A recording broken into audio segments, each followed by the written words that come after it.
and roll.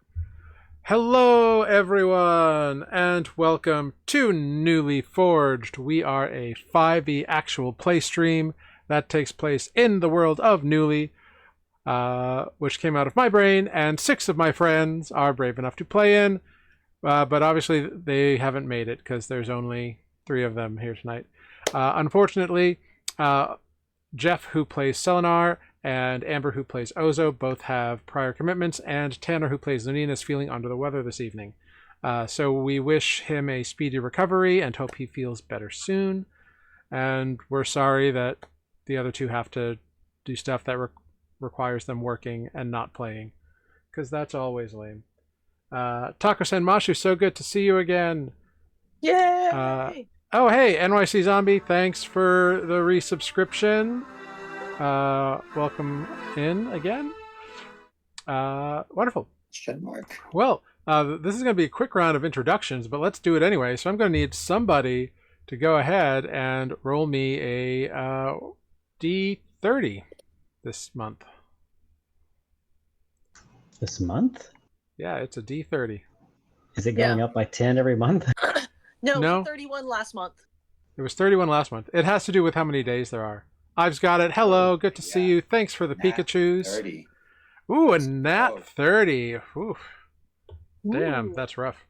All right, so, dear players, please introduce yourself, your characters, and answer the question of if your character developed some sort of debilitating illness or physical handicap, how would they handle it? So think about that for a moment. Let it stew in your brain. And then we're going to start at the top of the rung with Sarah. Hey, that's me. My name is Sarah, and I play Andra Grayspark, the halfling wizard. And if she was told she had some kind of life, and what was it, Like a debilitating illness or a physical handicap. I'm pretty sure she would start building her phylactery. All right. Start researching lichdom. All right, very cool. Yeah. All right. Hey, it's a valid thing. Next up, we've got Matt. Hello, this is Matt playing Corvus, the half-druid ranger werebear. He's actually playing April Fools. April Fools. No. Let's hold on to that idea. I like it. I mean, I'm not saying it can't be done. I'm just saying. That's the next character I prepared. That's the next character. Right. But he's alive. He's no longer stone. How exciting. I don't know. That's a tough question. What would he do? It doesn't matter what it is. Is this like a life-threatening illness, or just like suddenly I have no? Yeah, well, not necessarily life-threatening, just debilitating. So, like, perhaps you get something like an extreme case of asthma, or maybe you lose a leg, or something like that. I mean, maybe this is too. And I should note that like magical prostheses do exist in this world. So yeah. I mean, maybe this is too cliche of an answer, but from everything I know of Corvus so far, he would find some way to adapt, whatever that means. And if that means taking on some sort of magical means of help, I don't think he's against it. He's not anti-magical aid per se. He just doesn't know a lot about it and doesn't understand it. So you'd have to do some research. Cool. So you'd find a way to adapt. Very cool. And then Andre's adapting too, just a slightly different way. Yeah, Yeah, you're going the you're going the science route. He's going the technology route.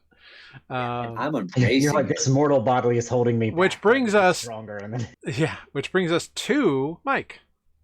Yeah, I am embracing it. But first, hello, my name's Mike. I play Renata Soul Angel, the bard, the warlock, the half-elf character that we all love.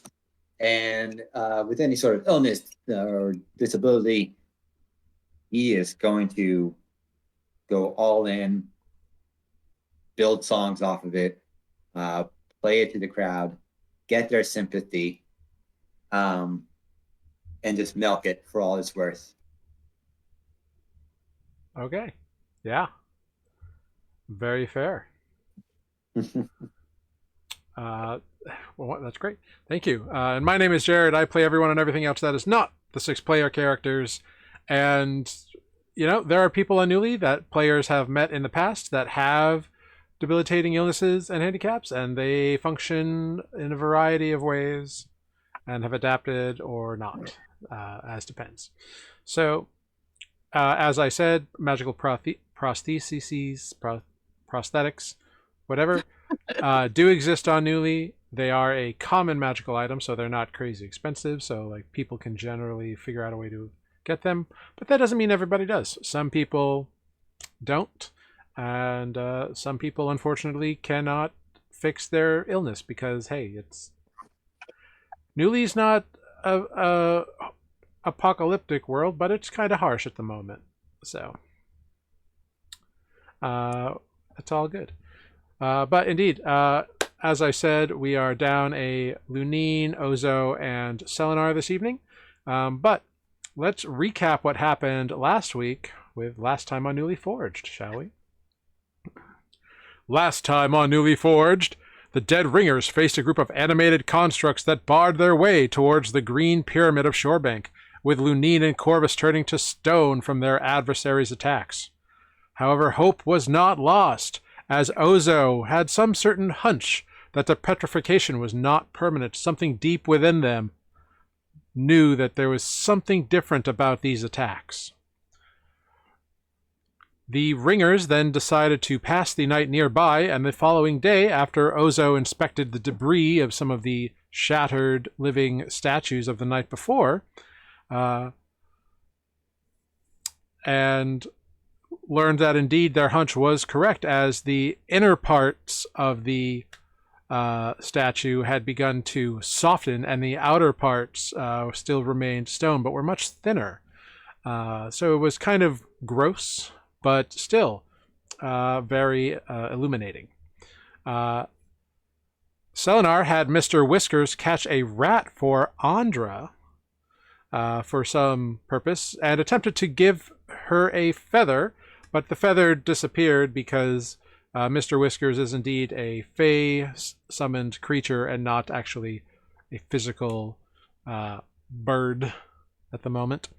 But eventually 24 hours did pass into the late afternoon, early evening, and the two petrified party members broke free from their encasement and collapsed to the ground, breathing once again, a la Gargoyles from 1994, if anybody remembers that one. Shaken, the party gathered themselves up and moved towards the pyramid, where they reached the very steps of the massive structure, this kind of ziggurat-style pyramid. Whilst there, more of the statuary came to life, specifically a massive kind of modern art sculpture kind of reformed and transformed into an animated ballista and began launching magical missiles at mostly Andra, but various party members. Two terracotta-style like feline warriors also came to life, as well as a familiar sort of like orcish statue kind of a person. However, they made fast work of their stone and clay enemies, destroyed the fairly ineffective animated ballista, honestly. It shot itself more than anybody else, didn't it? It did blow up in its face once, yes. But now the party must regroup and deal with the reality that Selenar now stands petrified before them. And so that's where we will pick up. You all take a moment to breathe after this combative round with these animated constructs and statues and everything. You see Selenar frozen with a look of anger and frustration on his face. You are able to all deduce that indeed the same type of statue which had previously petrified Corvus and Lunine,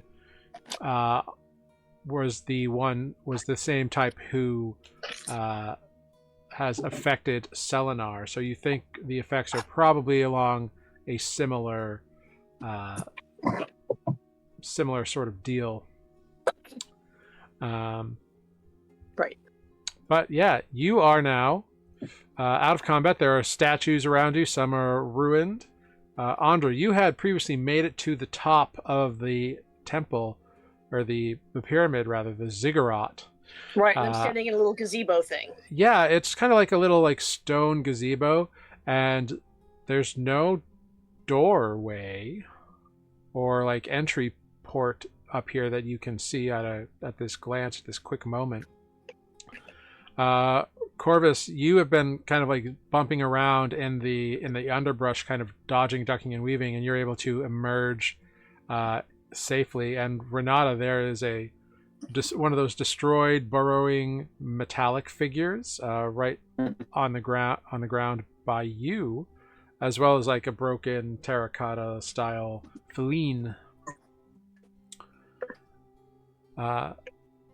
Also, like taking this moment now, and Andra specifically up at the top, you notice something up here that you hadn't noticed previously. Kind of like off at each corner of the ziggurat, there are obelisks that are kind of like hidden in the jungle. But there's one at like each corner of the ziggurat. You hadn't really noticed them before.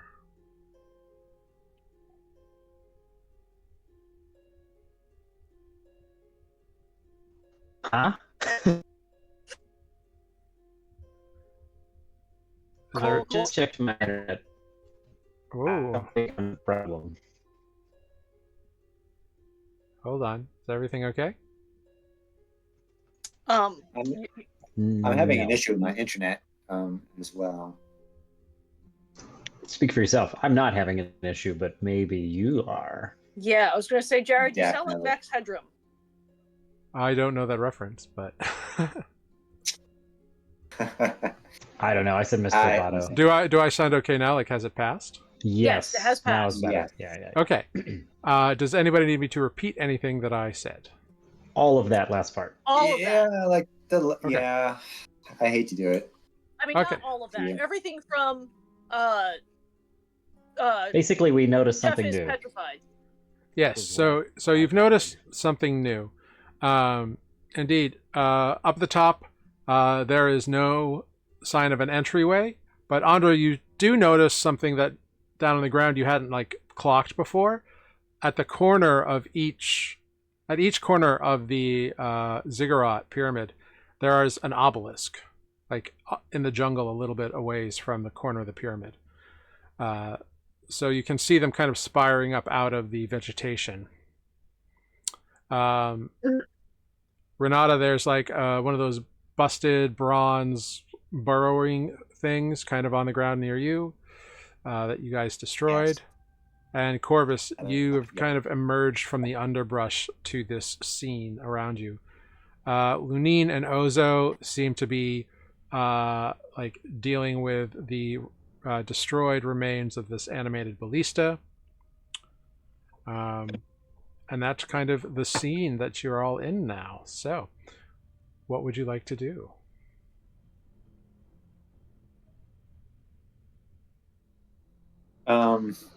I will stand in front of the now petrified statue of our friend Selenar, and just groan out loud and be like, "My God, gods, we're gonna have to wait again." I wouldn't wish that fate on my enemies, I don't think. That was some of the worst moments I think I've ever experienced. And I don't even know how long it was. About 24 hours.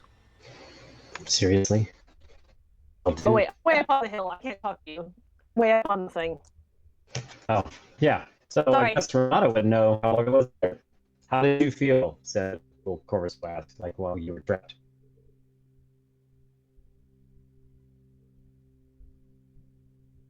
Ooh. That bad, huh? Oh, I think we're having some internet disruptions all across the He board. was Yeah. Yeah. time I- episode. Yeah. Yeah, I'm getting a lot of Renata stuff. Oh no, internet problems abound. Damn you, Awesome. Spectrum. All right. Everybody seems to be okay now? Question mark. Ish. Okay. Ish. Ish. All right. I think I can try to follow along, but I think we're back now. Yeah. Good thing tonight. Andra would like to more thoroughly investigate the thing she's standing in. Sure. Go ahead. Make an investigation check while you're up here at the top. Meanwhile, Corvus, you can have a little chat with Renata about your duration of statue-ness.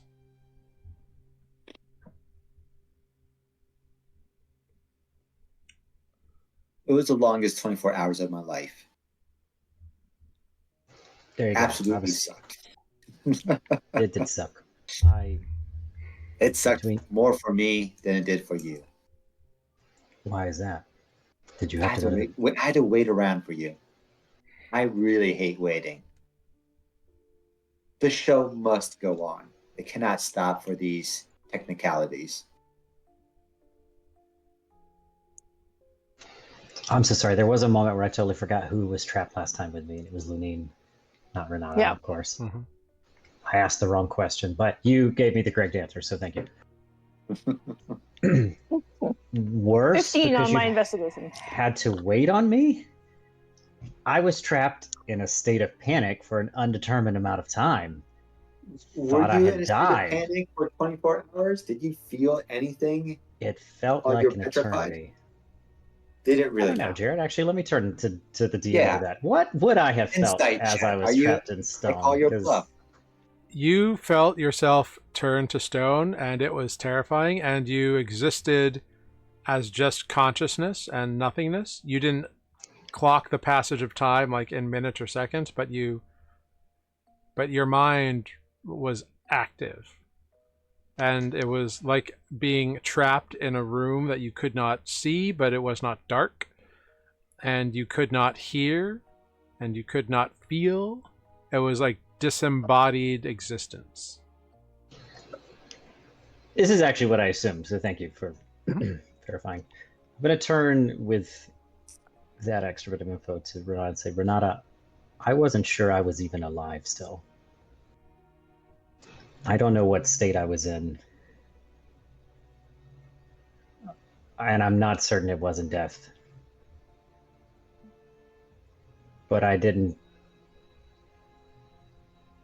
feel the release of death, and I didn't know what it could be other than that, and that was probably the most terrifying I've ever felt. Truly. Yes, I get it. As a goth kid that you are, the sweet release of death didn't come to you. I understand. But waiting still sucks. Meanwhile, Corvus back at is gonna the... stare at. No, go for it. Go for it. No, I don't. There are no words. I'm just staring at him. Like, are you for real right now? Meanwhile, back at the top of the... meanwhile, at the top of the pyramid. Investigating. I'm investigating here. Yeah. You check around the top of the pyramid, Andra. You get a pretty good glance at it. It's very, like... It's weird, because it's, like, definitely been, like, weather-worn. Like, you can see, like, stains from, like, rain and puddles and, like, discolorations and that kind of stuff. But it doesn't seem like it's damaged in any way, shape, or form.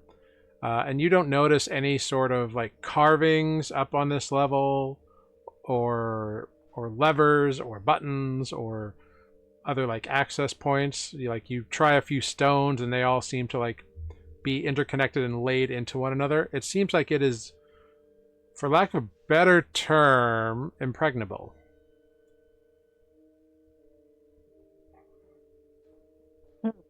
at least on the top here. Fair. Is there anything on the top? Like, is there a benches or seating or? No, it's just this cafe little tables? like pagoda like up on the top. I'm just I'm going to exhaustively search it, and then I'm gonna sigh, give up, and go back down the stairs toward my friends. Yeah.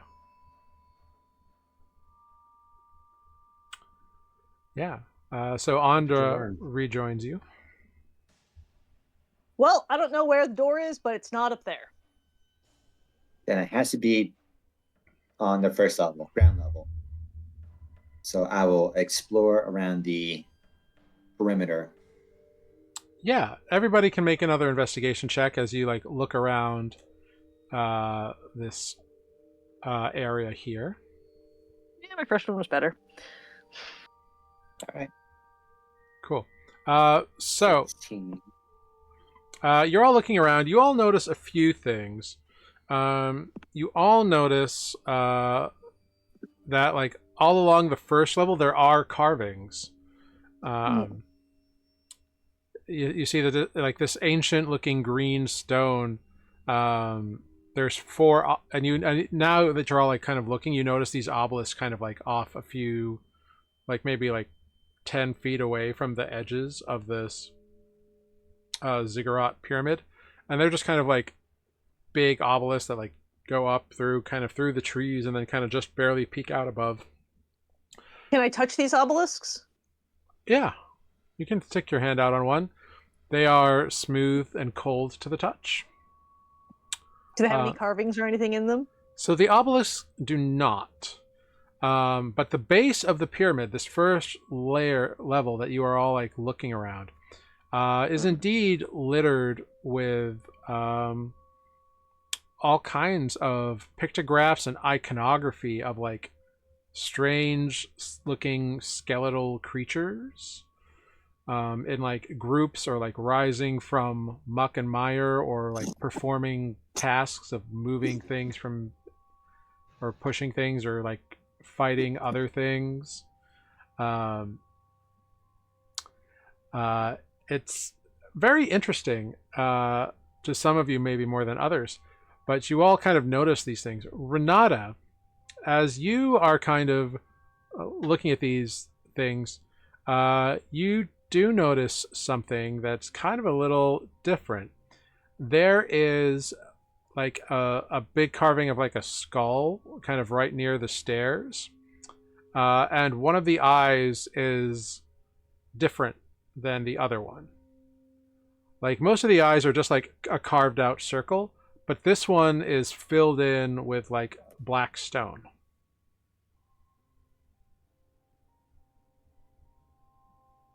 Okay. I'd like to investigate that further. Yeah, with a 16 you find it. That's all you really get. Okay. But can I touch it, examine it with my hand, see if any piece of it moves, wiggles or jiggles? Yeah, so you touch it and like it doesn't feel like it twists or anything.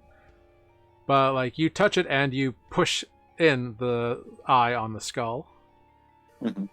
And you hear as part of the stairs pulls apart, and you see an opening into darkness. Guys, that was me. That was all me. Woohoo! Are we doing this now? I guess so. We just opened the door. We did just open the door. I don't feel so great. I mean, I don't think I We rested should take some last night. time to rest, because I don't feel so hot either. So I would not mind. Corvus looks back at Selenar and is like, I guess he's fine out here. I mean, as long as we come back before he cracks. what happens if we don't? What does that mean? Y'all cracked, like the stone parts, You broke out like a baby, bro. like oh, an not egg. like he's in danger Okay. of breaking. No. Okay. No. But I would imagine that when he cracks and stops being a statue, he's probably going to be pretty confused if we're not there. We can leave him behind. The doorway closes. Wonder if that was a one-time only thing. Hope not. Really hope not. But before I try to open it again, let's short rest. I think that's a great plan. Naps are good. I assume my hit points are the same from the moment I went into this. I don't actually understand where my hit points are right now. Yeah, your hit points were where they were, or when you started this adventure. Afterwards, your hit points had remained the same from when you went into statue form, and then any healing or battle damage you took would have occurred. I don't think I got hit in the last battle. It says I have 22 hit points. That sounds correct to me. Okay. Short rest it is. I could use some hit points. Yeah. And it is like beginning to get dark as well. Oh, I mean, doesn't matter if we're going inside. Yeah. true. But if I'm going to That take is some good. arcane recovery in this Great. short rest. Very cool. I mean, I feel like if it's getting dark, then we might as well camp out here. I mean, it doesn't And- matter if we're going inside, right? Well, I need my beauty sleep. All right, that's what I'm trying to say. I see. well, where did you camp last time? I do wonder if the proximity to the pyramid puts us in a slightly riskier place if we are to camp here. I don't Clearly, know. this wizard person doesn't like guests, as has been demonstrated a few times. I mean, conversely, if we want to go inside, it's already dark in there. Definitely wouldn't rest in there, though. That might upset. I'm just going to nod to Renata. Yeah. Fair.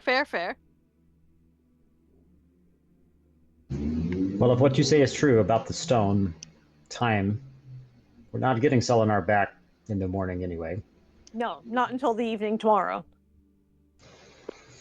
He's our best watchman, but if we want to commit to a long rest and then try this pyramid in the morning, do we need to get a safe distance away? Is there somewhere, like, how far back was your last campsite, I guess is... Oh, ways, I think. Like an hour. Copy. It was an hour. Oh, I mean, yes, that's that. I'm sorry, misunderstood you. Are we sure we don't want to stay around this area though? Keep a good eye on our friend Selenar. I mean, we can camp up top of the ziggurat. Would be interesting. There's a roof up there. When was the last time you slept on the top of the ziggurat? We can almost pretend we're indoors. I don't know if that's any safer than being on the ground outside this thing. I mean, admittedly, we could see anything on the ground from the top of the ziggurat. Yes, but we all I have couldn't that find a light. door. What? I couldn't find a door, so if we can't get in that way, then no one can get out at us, right? Doors are not always so obvious. I searched. I believe you. Maybe you're looking on the wrong side. Anyway, what's the worst that could happen? I've already been trapped in stone for what seemed like an eternity. So you keep saying. Yeah, man, What? let it go. Do you want to talk about that? I tried, and I'm gonna look at Renata, and then I'm gonna look back at the pyramid. Are we getting up there or not? Yes, let's all crash at the top. Top of the This could be the ziggurat. single most stupidest thing we've done so far, but here we go. So the five of you trek to the top, and you can see over the tree line. You can see the points of these obelisks, and you see the sun like beginning to dip below the far horizons. At this level, it's probably another hour or so until sunset proper. Mm-hmm. Plenty of time to do some camp role playing. So, do you think we can light a fire on top of this thing? Maybe near the edge of the roof. I think the man that might make the best fires is down there right now. No, I can make fires. Magic fires? I can light fires. If we collect some firewood and build a little fire here, I can light it. Seems like we have. It's probably going to get cold tonight. Although that is a surefire way to piss off a wizard, building a fire on top of his house. I mean, it's stone, right? One would hope. Well, if we're going to collect it, we have got precious little time to do it. Okay, yeah, so let's say we go now. Trek back down, gather some wood. Yeah, go ahead, make a nature check. Because you remember you are in like a swampy area, and you can smell the like the rot and the dead vegetation and just the muck and the mire just like permeating this whole area. You can say no. Could I argue a survival check? Yeah, you can do survival. What awesome, guys. What a difference that made. There's a lot of like live wet brush in this area, not a lot of dry tinder. Well, I guess that answers our question about the fire. On a 5 and a 6. Not happening. But perhaps we'll have the stars. And maybe it's a full moon. We're under a roof. We climbed up here to be under a roof. Yeah, but you can step outside from underneath the roof. We can gaze at the stars as we climb to the top of the pyramid again. So, what did you do while we were out? This one here tells me that it was the most miserable time of his life, which I said was a coincidence. I mean, we didn't do that much. We, camped, slept, played with Mr. Whiskers. Played with how does that work? I mean, he's a pet. He's an owl, isn't he? Yeah. Him? They? Yeah. How do you play with an owl? We hunted together. You hunted together? Mm-hmm. What did you have for dinner? That wasn't the hunt? Nah. What were you hunting for? We caught a rat. Mostly for fun. For sport. A rat, you say? What did you do with it after you caught it? Oh, it's right over here. Still alive? Oh, no. What are your plans with the rat that you still have it as dead? I don't know. I thought maybe it could be like a spell component or something. I was just, going to keep it and research that in the great libraries of the jungle. Well, we might be sitting on top of one. A spell component, you say? What exactly does a rat... What role does a rat play in the spell components, dare I ask? I don't know. I haven't done the research. So Andra, I'm going to need you to make a deception check right now. Yeah. 13. Even Renata's like listening in and being like, okay, this conversation is weird.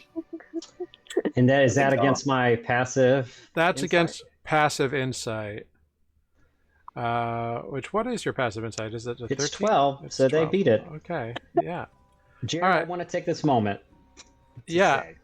This is the second time I've tried to roleplay something, and it could have been juicy, and my measly 12 was beaten by a deception. Yeah, but I think I think it is fine if you want to make an insight check in this moment, because I think like you can always make an insight check. I'll give it a shot. Yeah. I'm just saying, if this goes awry, despite my best efforts, I have to play it true. Yeah. This is twice. Yeah, I'm like trying. I think it's you if something's perking up, you can always ask to make an insight check. That's a nat 1, baby. Well, Wow. so for the record, right, streamers, we've seen this twice now. I am trying. Part of roleplay is taking the L. So lots of things can be Sometimes spell you can't components. win. I'm carrying an owl feather, and this glowworm. Like they're components for various things. I'm just gonna also say he can't even give me a advantage. It doesn't matter anyway. Wouldn't have helped. You are apparently the least insightful rogue ever to be. Yeah, it's really a problem. It is starting to be a real. Renata, do you want to make an insight check, or are you happy to watch this all play out? Well, my passive insight is a 14.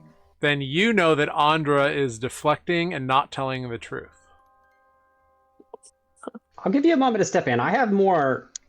I know I Yeah. lost, but I have some more things that I can. Yeah, that's just where you are right now, and while this conversation is continuing. So Corvus will pause, possibly for a moment, to Renata to step in, which is definitely metagaming. Renata will say, so you don't know the spell, but you're gathering spell components. That's what I am curious about. You're building a spell for something you don't know anything about? I'm going to do the research. I have, books to read and stuff. But you're getting the components before you've done the research. That is the they part were that- right there. The books? The rats. And, You said you were hunting for them. That doesn't... He's an owl. He's an owl. He hunts for small, creepy, crawly things. Then I thought it would be useful. To keep a dead rat on you. Yeah. Do you know what happens to dead things over time? It's okay. I had to put a spell on him so he would not decompose. Somehow that makes me less comforted.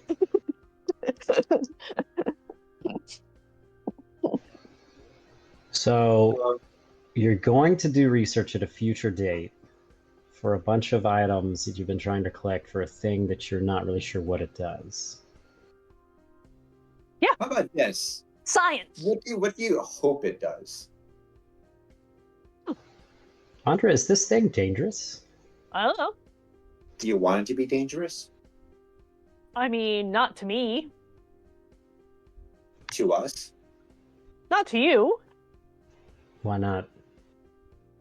I like you guys. Kind of funny way of showing it sometimes. Mysterious Hunting rats with an owl? potions. Owls are rat hunters.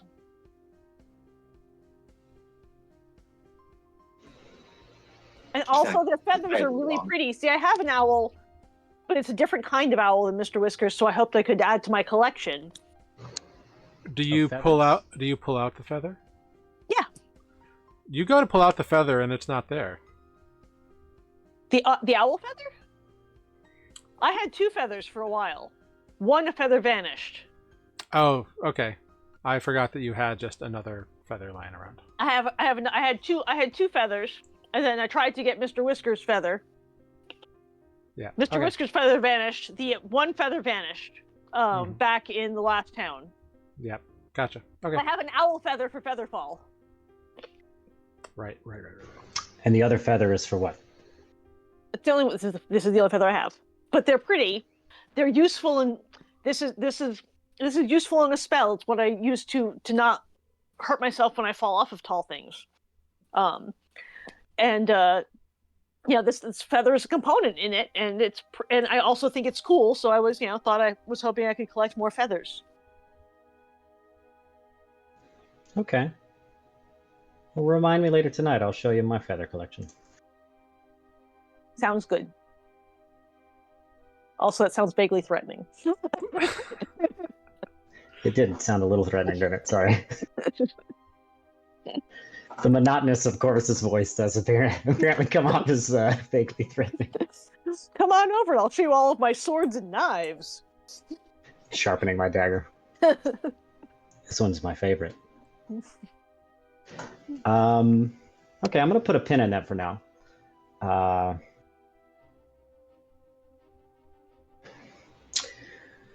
close are we to sundown? I'm thinking about something, but I gotta see if there's a through the conversations and the up and down and searching for the firewood, it's pretty much there. You're pretty much sundown.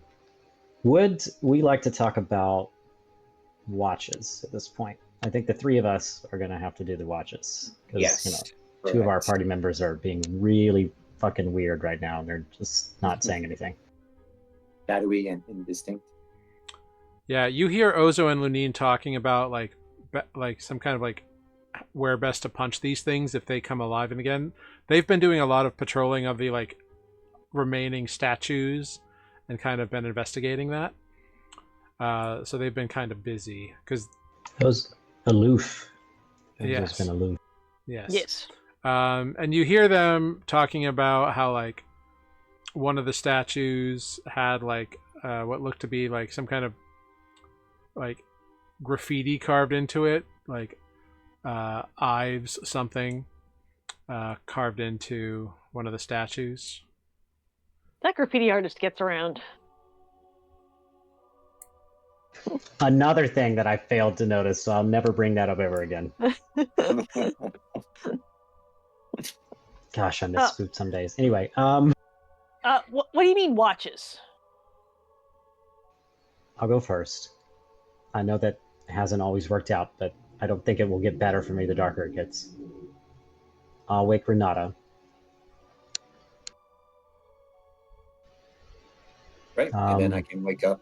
Yeah, you'll wake up on. Don't you have a Andra. thing now that can help you? I don't know that. Actually, I don't know that. I take that back. You tell me when you would like to take a watch, Andra, based on your abilities or items. I can always make light. True. But then definitely people will see you. True. What am I supposed to do on this watch? I've never taken one before. What is this?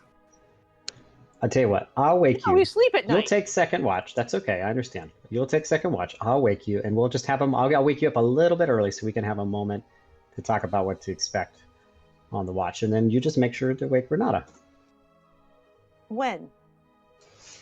After about, and I'm gonna do some D&D math. What is it? 4 hours, I think, because it's a night divided by like 2 or 3 hours. Yeah.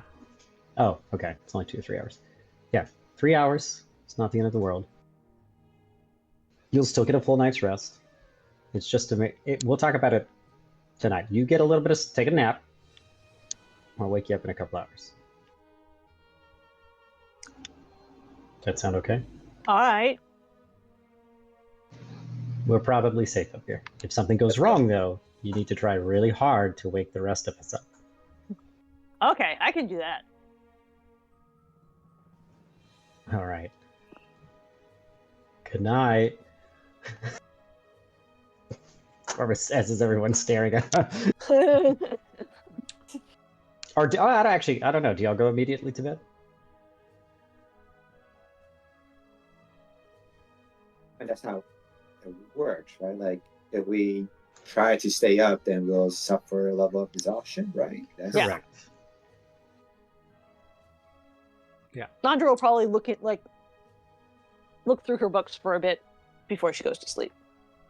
Yeah, you all settle down throughout the evening and eventually come to the time when everyone who's not going to take the first watch turns in for the night. Corvus, since you are taking the first watch, go ahead.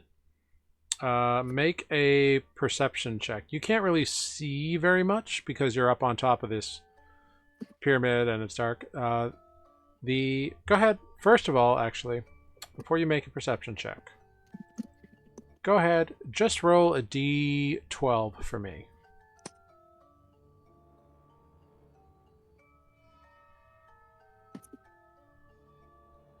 Nice try. Womp womp.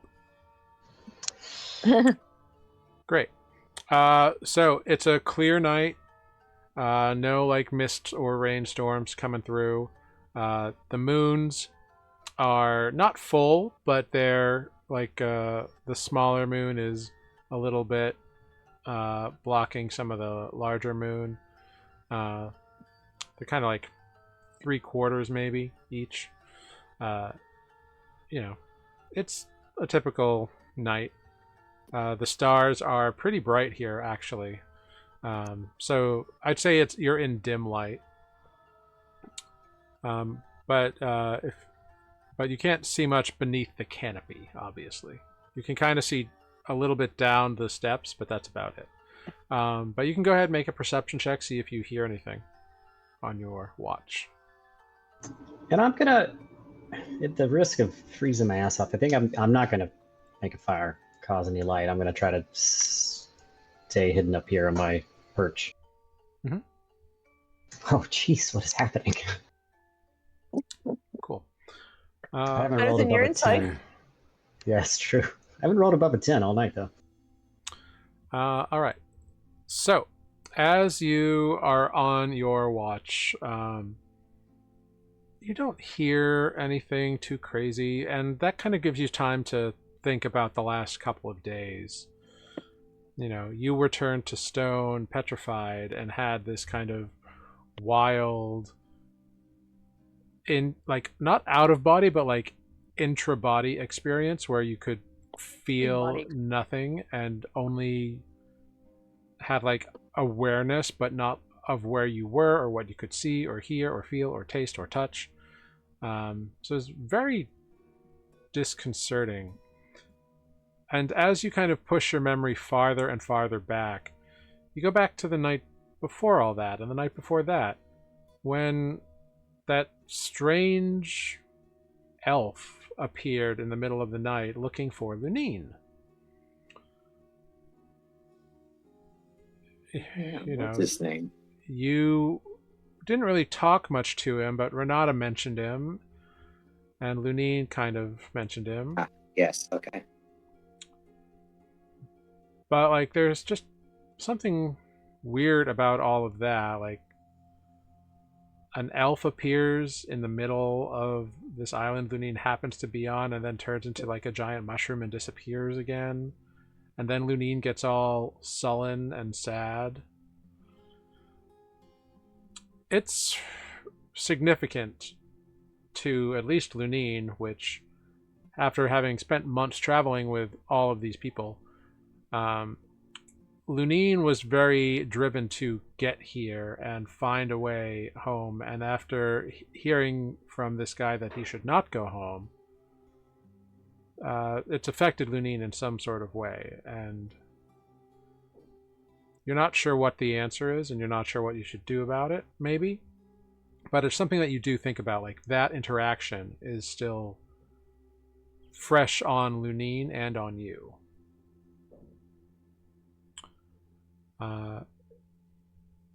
Also, it is quite likely that Renata, do you think you shared what you talked about with Adwarin? With the group? Yeah. No,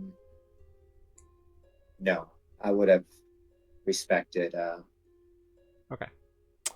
the information I've learned about Lunine. Okay. So yeah, so all you really know is that this guy showed up and like had a conversation, and Renata spoke with him a little bit, but hasn't really said what he spoke about either. But it's weird because, you know, people want to go home. And now Lunine can't go home for some reason, that you don't really understand. You haven't really gotten that information out of him.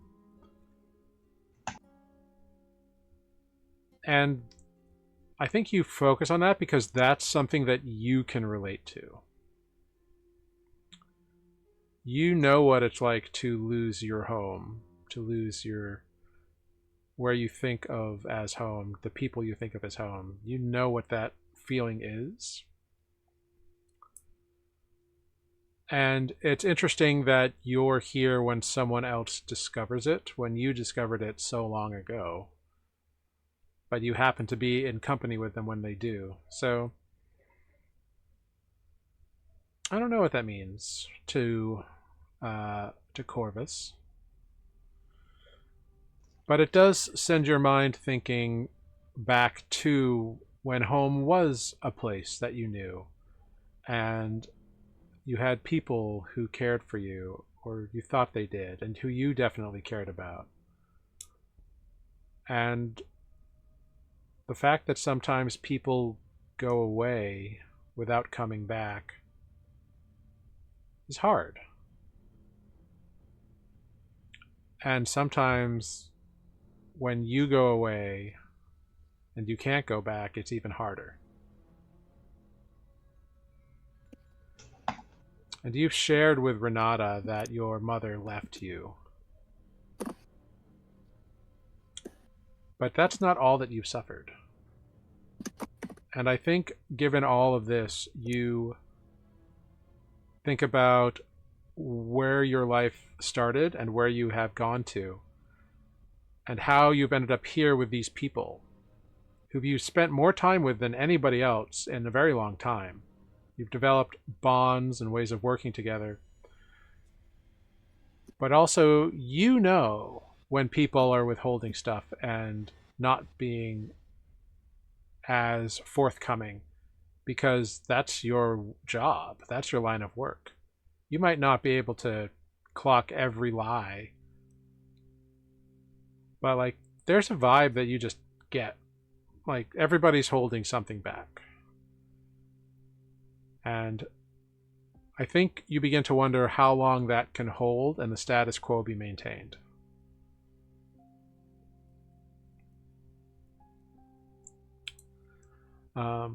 But time passes. You hear jungle sounds. You see the stars in the night sky. Your companions sleeping. And you clock a few hours pass, and it's time to wake up Andra.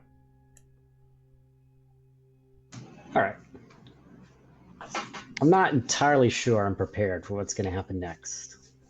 We're going to try it anyway. I'm going to go wake up Andra. On that note, now there is like... You go to wake up Andra, make a dexterity saving throw. No, I'm just kidding. Kidding? Really? Oh, no, I'm just kidding. Yeah, let's do it. I can maybe pass that. No. It's all good. You wake up Andra. Andra, you awaken to Corvus. Across her tent. As long as this bomb is inside, it's probably okay. It was that feather threat that I did earlier. Yeah, there's no tripwire around my tent, for once. For one thing. She's not wake up. Just... Yeah, what? It's time for the watch. What? Why do we do this?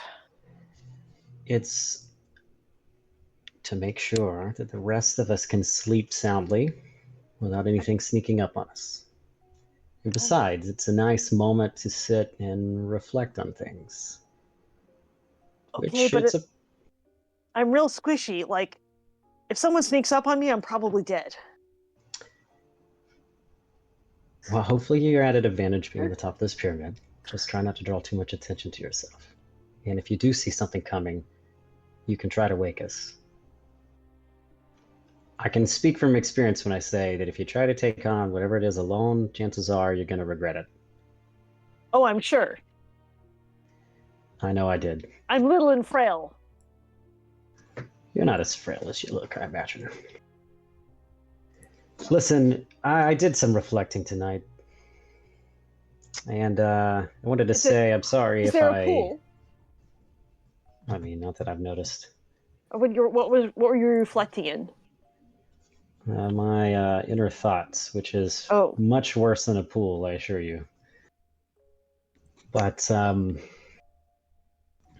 maybe I came on too strongly earlier in my questioning, and I want to sort of Yeah, I want to sort of, well, how do we say it? Level with you, maybe. I like you guys too. And we've been traveling together for a while, and things have been working out. And I think that everyone generally has everyone else's interest somewhat when it comes to protecting the party, which I appreciate. I'm not particularly a trusting person right off the gate. I would make some excuse about how it comes with the territory of my usual line of work, which is true. But anyway, I want to make sure that whatever this is that you're planning with this secret spell you seem reluctant to talk about is safe both for you and for the rest of us. Because I'll be honest, I don't understand it. And do I fear the things I don't understand? Possibly. But I'm a cautious person. I mean, you can't learn new things unless you try stuff. I believe that, but why would you want to try something dangerous? Because sometimes it's real cool. I'd be willing to be a little more trusting and try to help you find maybe some things you're looking for in the future. You mentioned a feather. Well, I've got a feather collection myself. I'm pretty okay at collecting things like that. But I can't quite shake the feeling that you know a little bit more about this thing than you're letting on. What thing? This spell thing that's, you've got these ingredients that you need to collect. The rat. Oh. I think it's just going to decode the book.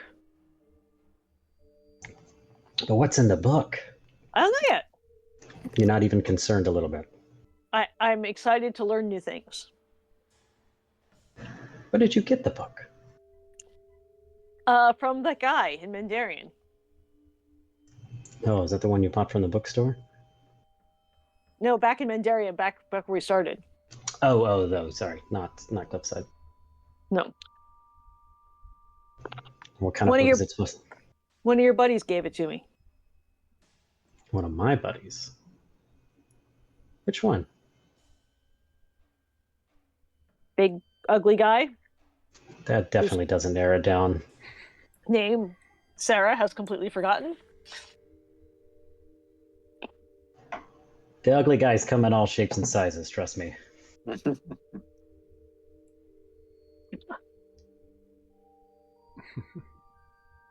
don't remember. It was a long time ago. I don't remember his name. But the scary guy in Mandarian. You know, before we did the whole tree heist thing. So you remember that Cash arranged for you to pick up the book from a very questionable looking dragonborn. Draken. Right, he was Draken. I remember he was green. That sort of narrows it down. But did Andra share that Cash arranged for this to happen?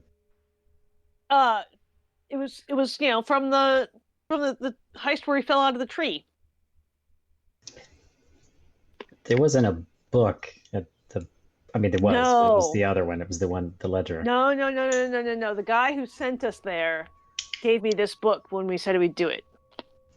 Cash. It was a present.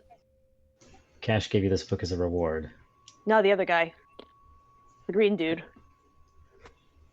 Would I know the green dude based on that description, Jared?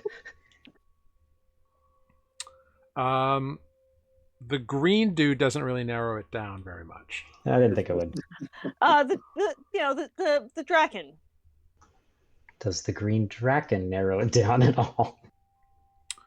That might narrow it down a little bit more. Yeah, he works with Cash. Yeah. Well, that much I did surmise. Cash works with a lot of people. Yeah. Well, I guess let me ask this, Andra. Do you describe this individual and and their whole thing? Okay. Then I think Not in any like specifics, like not like he was he was wearing this kind of insignia on his clothes or anything. right, but just like kind of roughly General appearance. where his house was, general appearance. Yeah. Corvus, once the mannerisms of this individual are described, it does start ringing a bell to you. This Draken that you've never like interacted with him personally, but you know that he's one of Cash's finders. He's someone that like scurries in shadows and dark places and dark deals and acquires things for cash.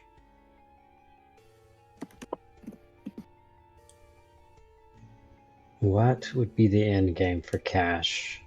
Having someone deliver this super cryptic book to you in payment? It was part of, I did a thing for him.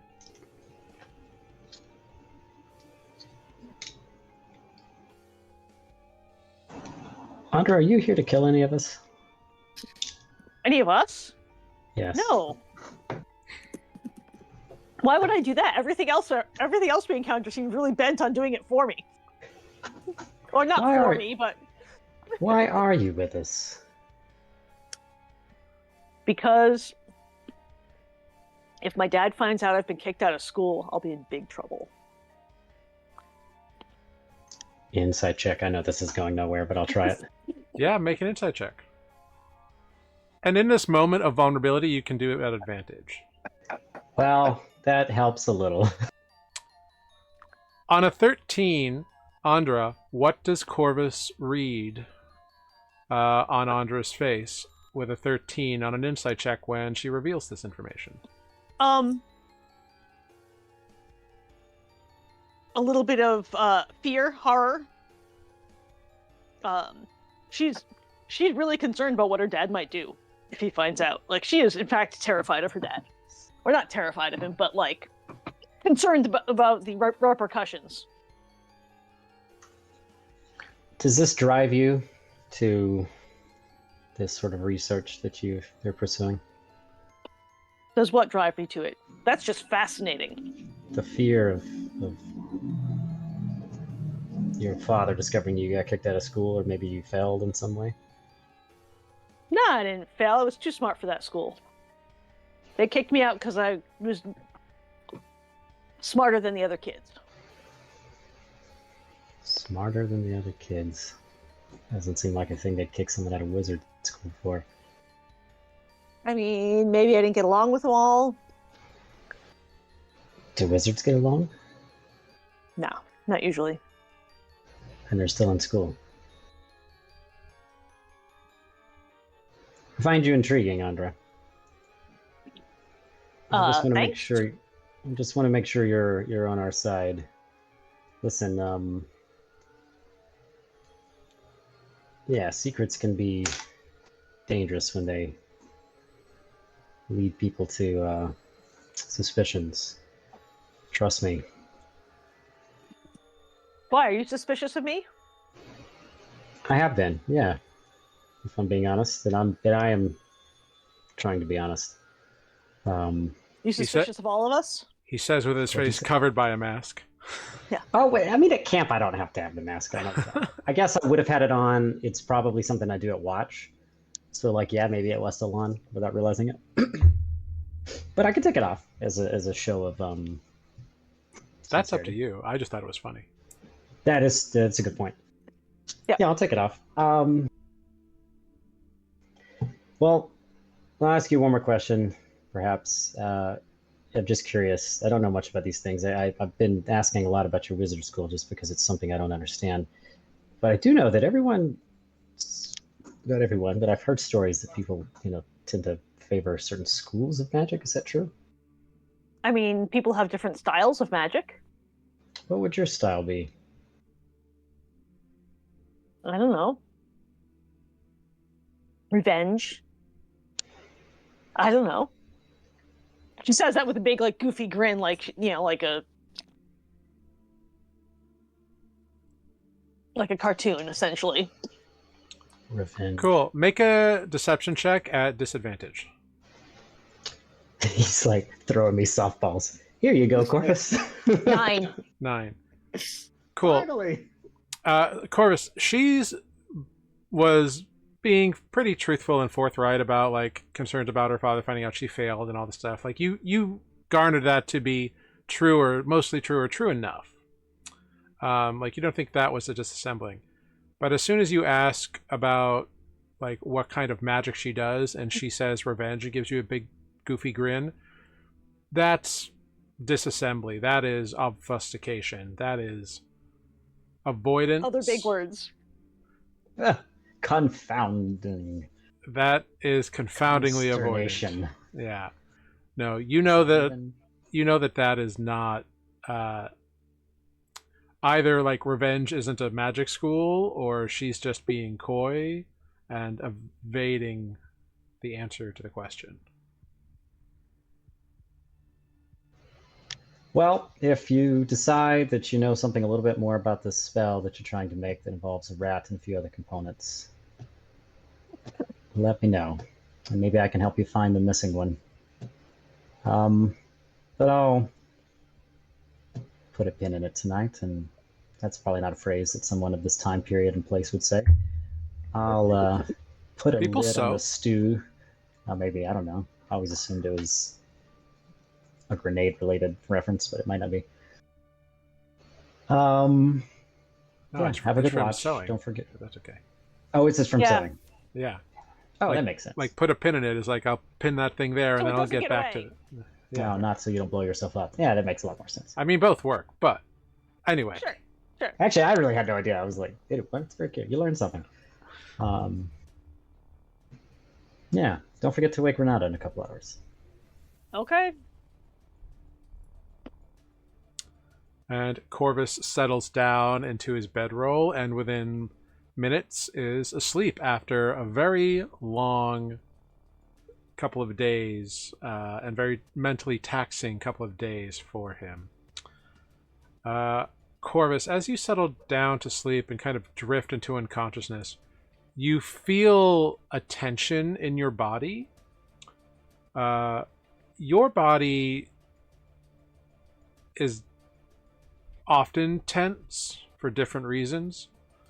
You flex certain muscles and then they kind of fall into line and you just don't need to worry about them as much. But being turned to stone felt so alien and invasive to you because it changed your form against your will, and it changed your muscles, your very body, which is not something that anything has ever done to you before. Anything like externally has never like forced you to be anything but what you are or want to be or is or whatever. So it felt particularly offensive to you, and you release as you lay down and kind of fall into sleep. You feel a tension you didn't even know you were carrying kind of ease out of your body a little bit. And you drift off thinking of the last time you felt a tension when you were very young and you learned about your family's legacy for really the first time, and you engaged with it for the first time. And afterwards, your mother sang you a song to help you sleep and to ease the tension. And you didn't know it at the time. It was just sort of nonsense sounds and words. It wasn't something that you like understood. Like it wasn't like Rockabye Baby kind of stuff. It was like rhythmic sounds. And you haven't thought of it in decades. But when you think of it tonight, as you drift off to sleep, you realize for the first time that that lullaby was in Elvish. And you drift off to sleep. Andra, you're on your first watch ever. Go ahead. The sky is like starry, and the moons are kind of like 3/4, so it's kind of dim light in the area. Um, you can send up your orbs if you want. That's up to you.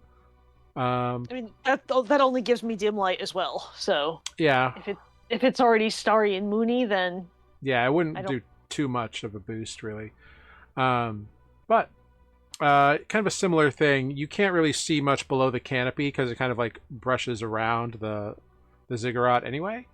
Like you can see a little way down the stairs, but that's about it. But go ahead, make a perception check. See if you hear anything. Is this really your first time doing a watch? Uh-huh. Yeah. Like, how, what? We Norm- also have an hour normally for Selenar doing does- 2 watches. You've been getting it easy because Selenar has been gracious enough to do I 2 know, watches. Yeah. Yep. Uh, Nobody asked Andra to do it. It didn't occur to her that that was a thing until I'm you gonna asked. say, knowing what you know about Andra now, especially now, it's not surprising that she wouldn't speak up. So Yeah. Yeah, you don't like notice anything crazy. It's very boring. Gives you time to think. And you think about that discussion you had with Corvus, and something comes back to you. When you mentioned your father, he didn't seem surprised that you mentioned a family member. Like you hadn't talked about having a family in any real kind of way previously. But it wasn't like, oh, I didn't know you had family or anything like that. He just kind of like nodded and accepted it. Like, yeah, makes sense. Which I mean, I don't know if that's weird or unnatural, but it's definitely like something that like, huh. I hadn't talked about my family previously, and he just kind of accepted it as it was. Maybe that's kind of nice.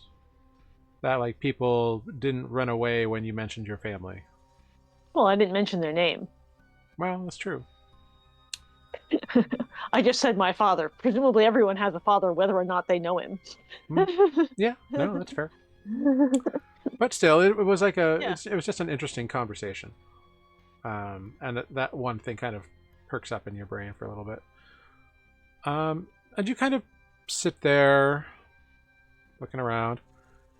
After about an hour, you do hear something. You hear something in your mind. Oh.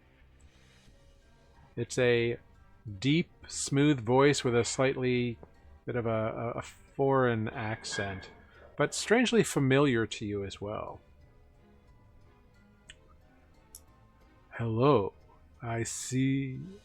If you would like to have a discussion, let me know when you go to sleep. You can reply to this message, my interested party friend.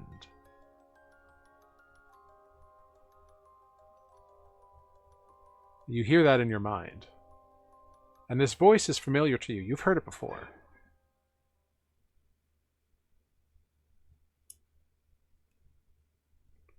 The last time you heard this voice was in a dream. A dream you had in Cliffside. A dream that the next day when you returned to the inn, it had said that it would send you a package. And when you returned to the inn, there was a package waiting for you. Uh-huh.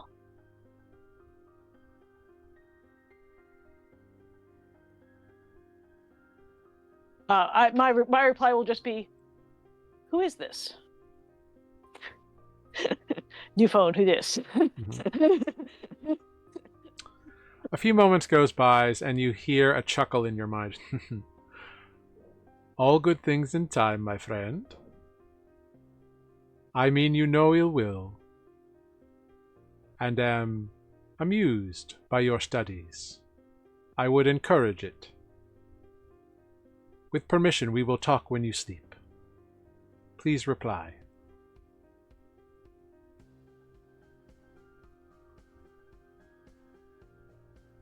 What do you mean when I sleep? Who are you to invade my sleep? After a few more minutes, you get another message. This is magically costly. I won't be messaging again. 5 cents per text message. If you want to learn more, I'll see you in your dreams. Okay. Talk to you later. Okay, and then you get no more messages.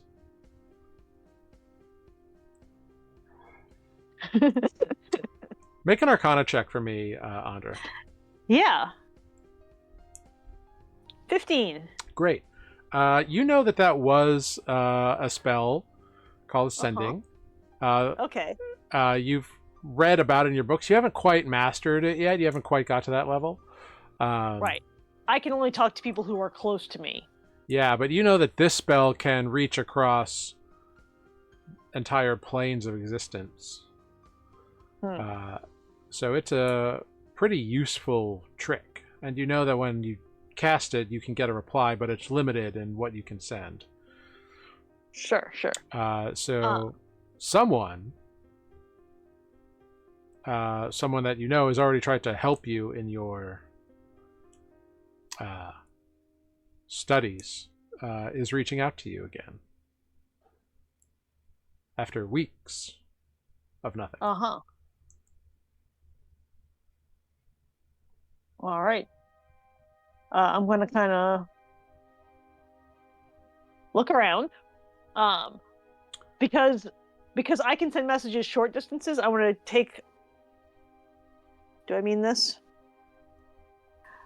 No, because I'm still on top of this ziggurat. Like, I'm going to take a good look down each side.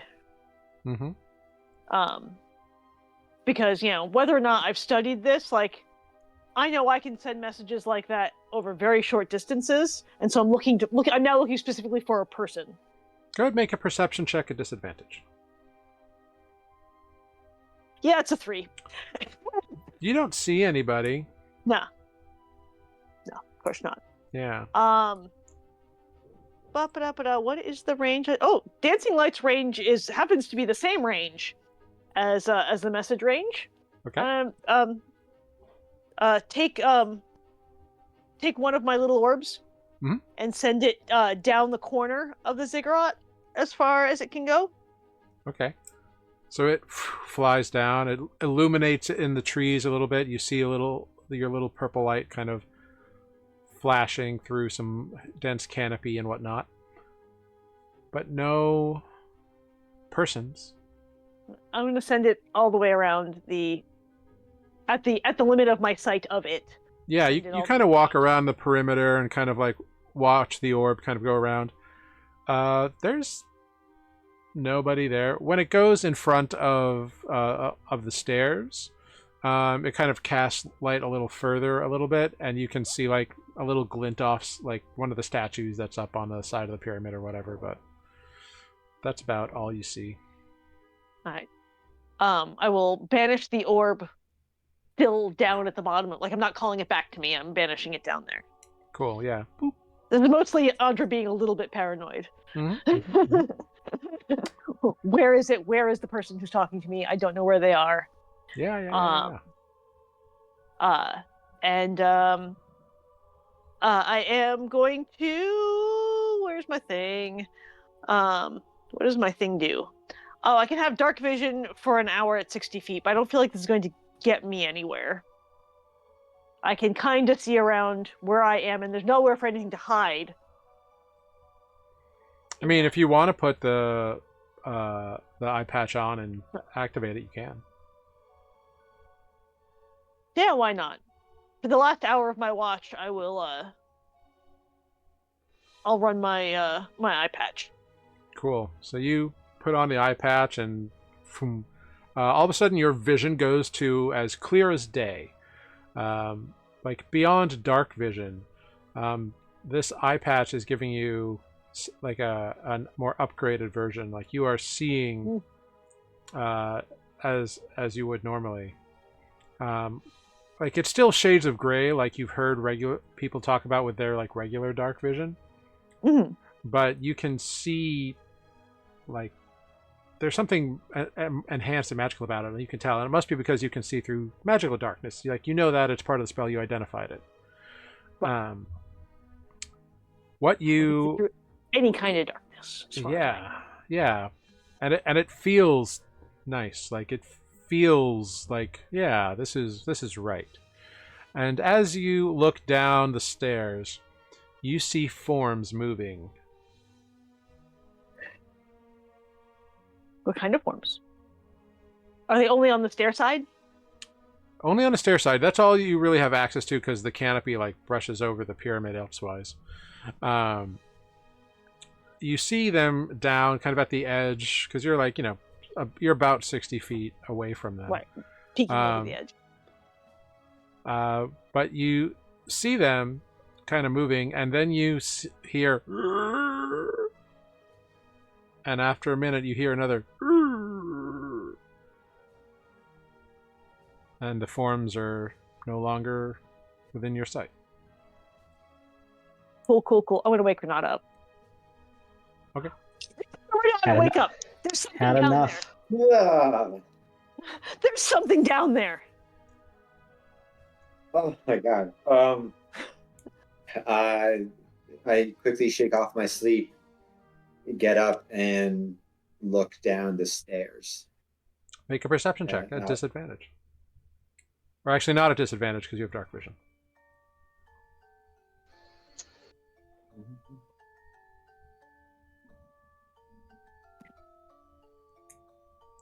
14. 14. Looks quiet. You can see all the way to the bottom of the stairs, and maybe like 5 feet beyond that. It looks quiet. You don't see anything. You don't hear anything. I whisper to Andra, "What did you see?" There was something moving around down there. I don't know if it was the statues. I don't know if it was a thing, a living thing. We left Selenar down there. Oh god. I'm sorry, Jared. How long does it take to walk down these steps to the I mean, ground level? Maybe a minute. 20 seconds? That. Yeah, like if you move quickly, you can do it in like no time.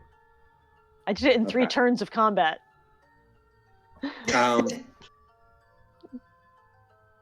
Okay. Let's quietly step down.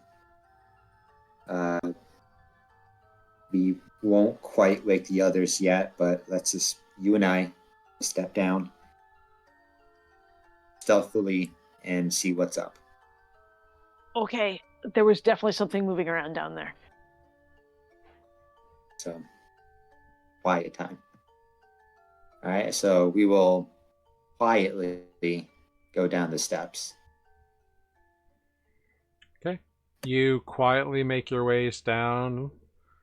You reach the bottom, looking around in your dark vision. Yeah. Make perception checks. Under the canopy, you're now at disadvantage because you're in actual darkness. Lives can still see, right? Yeah, but you can see, but it's about what you're noticing. 14. So, Andre, you don't notice very much down here. Everything looks to be where it was. Renata, what you notice is that the broken pieces of the feline terracotta things that came alive and like fought you, the terracotta feline warriors. Yes. As well as those bronze, the piece of that bronze worm thing, and that animated ballista are all gone.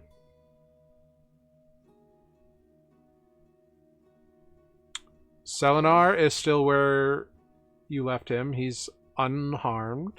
He looks like himself. And the pieces of the stone golem thing that attacked him and turned him to stone are still there.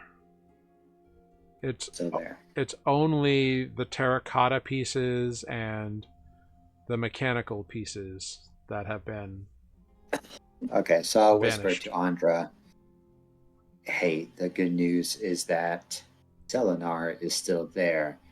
However, several of the enemies that we fought are missing.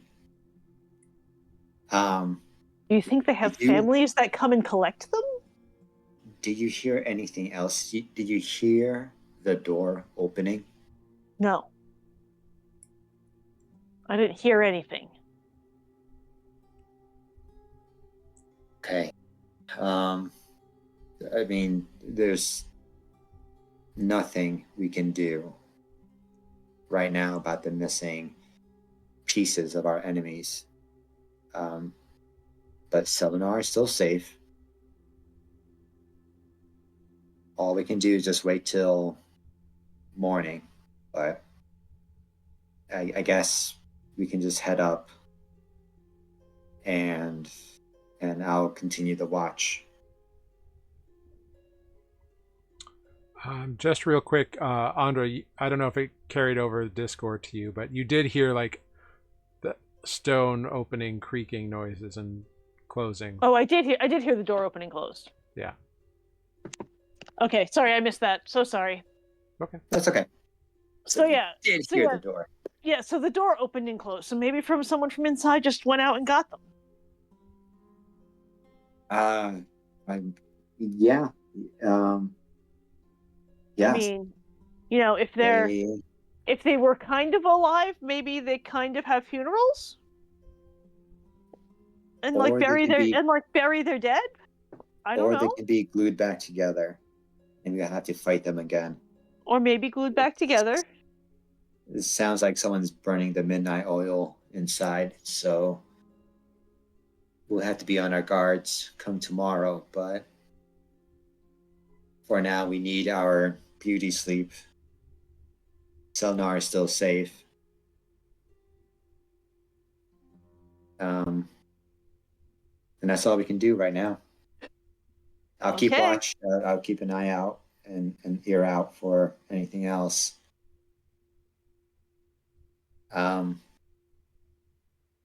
I guess we'll start slowly walking up the steps again. Cool. As you begin to walk up, Renata, go ahead, make a survival check for me. The stairs are trying to get you. Not this time though. 19. Great. As you begin to follow Andra up, you look down at the ground, and you do notice that like there are drag marks of like stuff being dragged like towards the pyramid. Mm-hmm. You also see that there are boots, like humanoid-sized boots, many pairs of them, like in this like damp, swampy kind of muck. The gates that they are in seem to be small and shambling. Like they seem like they like slowly kind of like strut from side to side a little bit, kind of like wobble while they're pulling heavy stuff. And on a 19, you see what looks to be like there was one person standing like right by where that door switch is, and you can see like the set of boot prints there seems to be like weighed down more, like it's heavier, but it's still the same like size, like humanoid sized, medium creature sized, but it's weighed down more, as if that person was like wearing armor maybe. And then you look and you take a closer look, and one of the pair of boot prints, you see something, and it's like a piece of like old leather that got left behind, and like it's definitely old and it's rotted.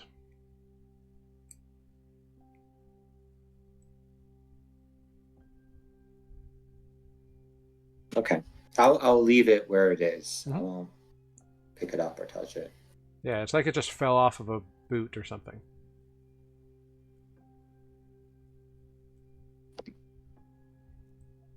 Okay. Um, I'll keep all these observations to myself at the moment. But as we, go upstairs, I'll slap Andra on the back and be like, "Hey, we popped your cherry, huh? First watch. I, Kind of I, exciting." I beg your pardon. I'm not familiar with this turn of phrase. I mean, I was just denoting the fact that this was your first time. I see. I mean, y'all do this every night. It's pretty boring. Not every night, says What you Corvus just from the sleep. I'm sorry, you thought Dreaming of his motorcycle.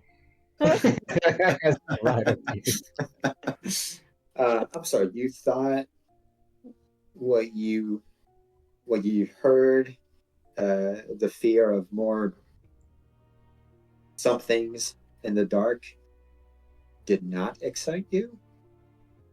I mean, I Because guess. you kind of woke me up with a sense of urgency. Yeah, I mean, I guess. I mean, Corvus did tell me to wake you up. In general. He said just, after some time, so, Um, but I mean, but most of it was real boring. There's not a whole lot to see here. Like once you've seen the top of the ziggurat, you've kind of seen all of it. Yeah, yeah, I suppose so. I don't know. I mean, it's not terrible. If this is what we need to do, this is what we have to do. I'm just, you know, remember when we used to have rooms with doors Yeah, that the locked? good old days, huh? Nice, comfy beds, Yeah. no spiders, no mosquitoes. There's spiders? Yeah, there were spiders, many. I don't think I've seen any spiders. They must like you. They certainly did. Um, by the way, Andra, Yeah? I know. I know You know what? when you were talking, primarily to Corvus, trying to help Uh, overhear all this too. But I I know you're holding back on something. it's terribly rude to eavesdrop. I know. Bad habit. Can't shake it out of me. But I won't press you on it. I too have taken poetic license with my personal history. So if there's something you don't want to share just yet, then that's you. I'll respect that. I mean, there's nothing exciting to tell. It's just, I doubt that. I I mean, mean, wherever you came from, whatever path you took, it led all the way up to us. And it's hard to believe that before us there was nothing. I never There's a said there story was there. nothing. I went to school and stuff. Did you drop out? I did. Why? Uh, it wasn't School is great. cool. What are you talking about? The parties, finding new friends, dating. I mean, it was just Sounds like a dream. we didn't get along. I didn't get along so well. Yeah, had some falling out with people in power who are using twisting everything I did to their benefit. You mean the professors, the teachers? It was only one teacher. Okay. So you got it from the man. You couldn't take it from the man, so you just dropped out. I'm pursuing independent study. Okay. But You certainly had friends at the school, Of course, I had friends at school. and you had no problem leaving them. Might be unhappy with me. They might be unhappy with you. Might be unhappy with me. I ran off and, no one's tried to contact me, so I kind of assume that, either they weren't really my friends and they don't really care, or they weren't so happy with me. Did you just leave in the middle of the night Uh, without leaving a message? oh Without no, telling your one true best friend? they know I left. They know you left because they couldn't find you the next day, I imagine. No, no, oh no, no. I was asked to leave quite publicly. Oh. And none of them fought with you? Begged you to stay? No? It's kind of sad. It is, now that you mention it, yeah, it is. I'm gonna go to bed, I think. Because you're just making me sad.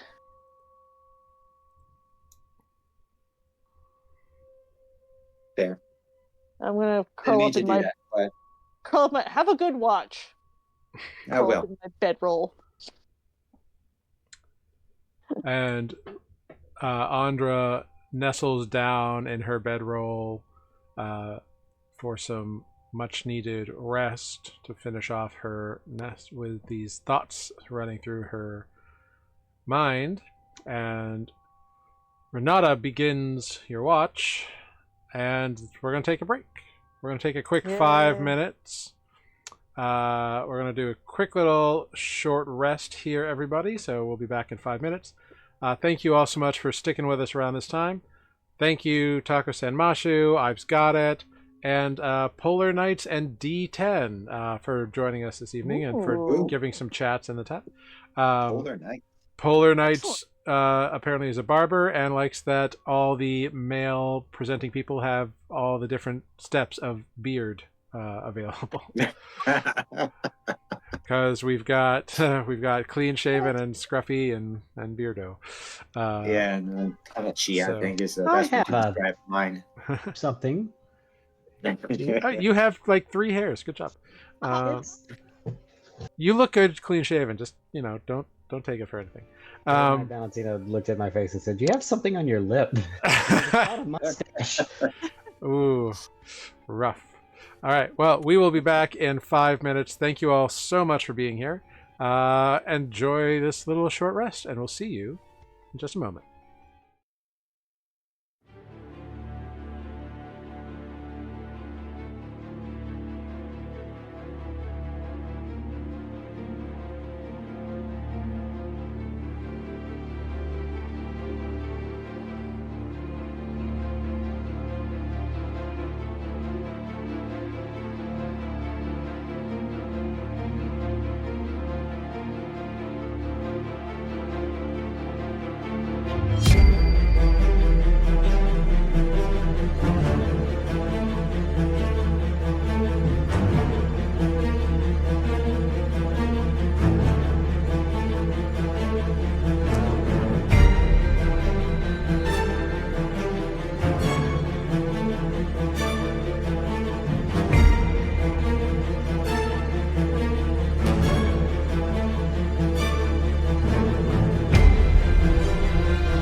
everyone. We are back. Thanks for sticking with us.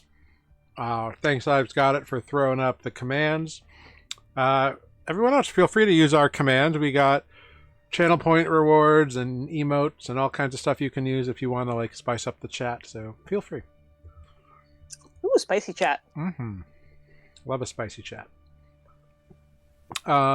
Great.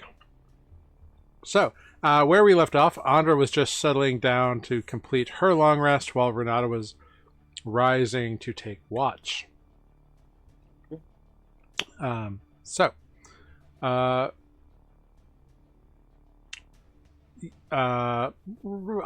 you settle down, fall asleep. Mm-hmm. That last interaction with Renata kind of can't help but impermeate, and you dream about your college days. Mm-hmm. Mm-hmm. You see your headmaster at the front of this lecture hall in the library of his tower. Yes, it is time, and when you have these very specific circumstances, this is how you can create a massive explosion. These are the somatic components required, and this is the incantation. And oh, geez. And yes, it is very strange. And this strange gurgling voice that he had. But he's a short little red-skinned frog guy, it's just what he is. Okay. So Master Imelot is up there teaching, and it's just some lecture you remember hearing about for advanced evocations and whatnot. And you look around and you see your not classmate, but the kind of upperclassman of his assistant. And then, there is another student there, but what's more interesting is that there is a figure in the back of the room that you don't know who that is.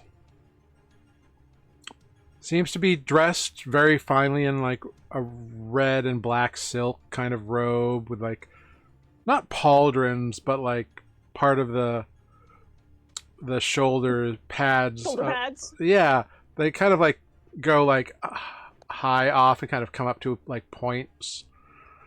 He's wearing a black turban with a red feather and a big jewel on the front. Carrying a staff made of brass that is twisted and kind of has a hand kind of on the top, and the hand is clutching an orb or something. And he's just there watching, kind of nodding along with the. And this person is not familiar to. Not familiar to you, and nobody else seems to notice he's there.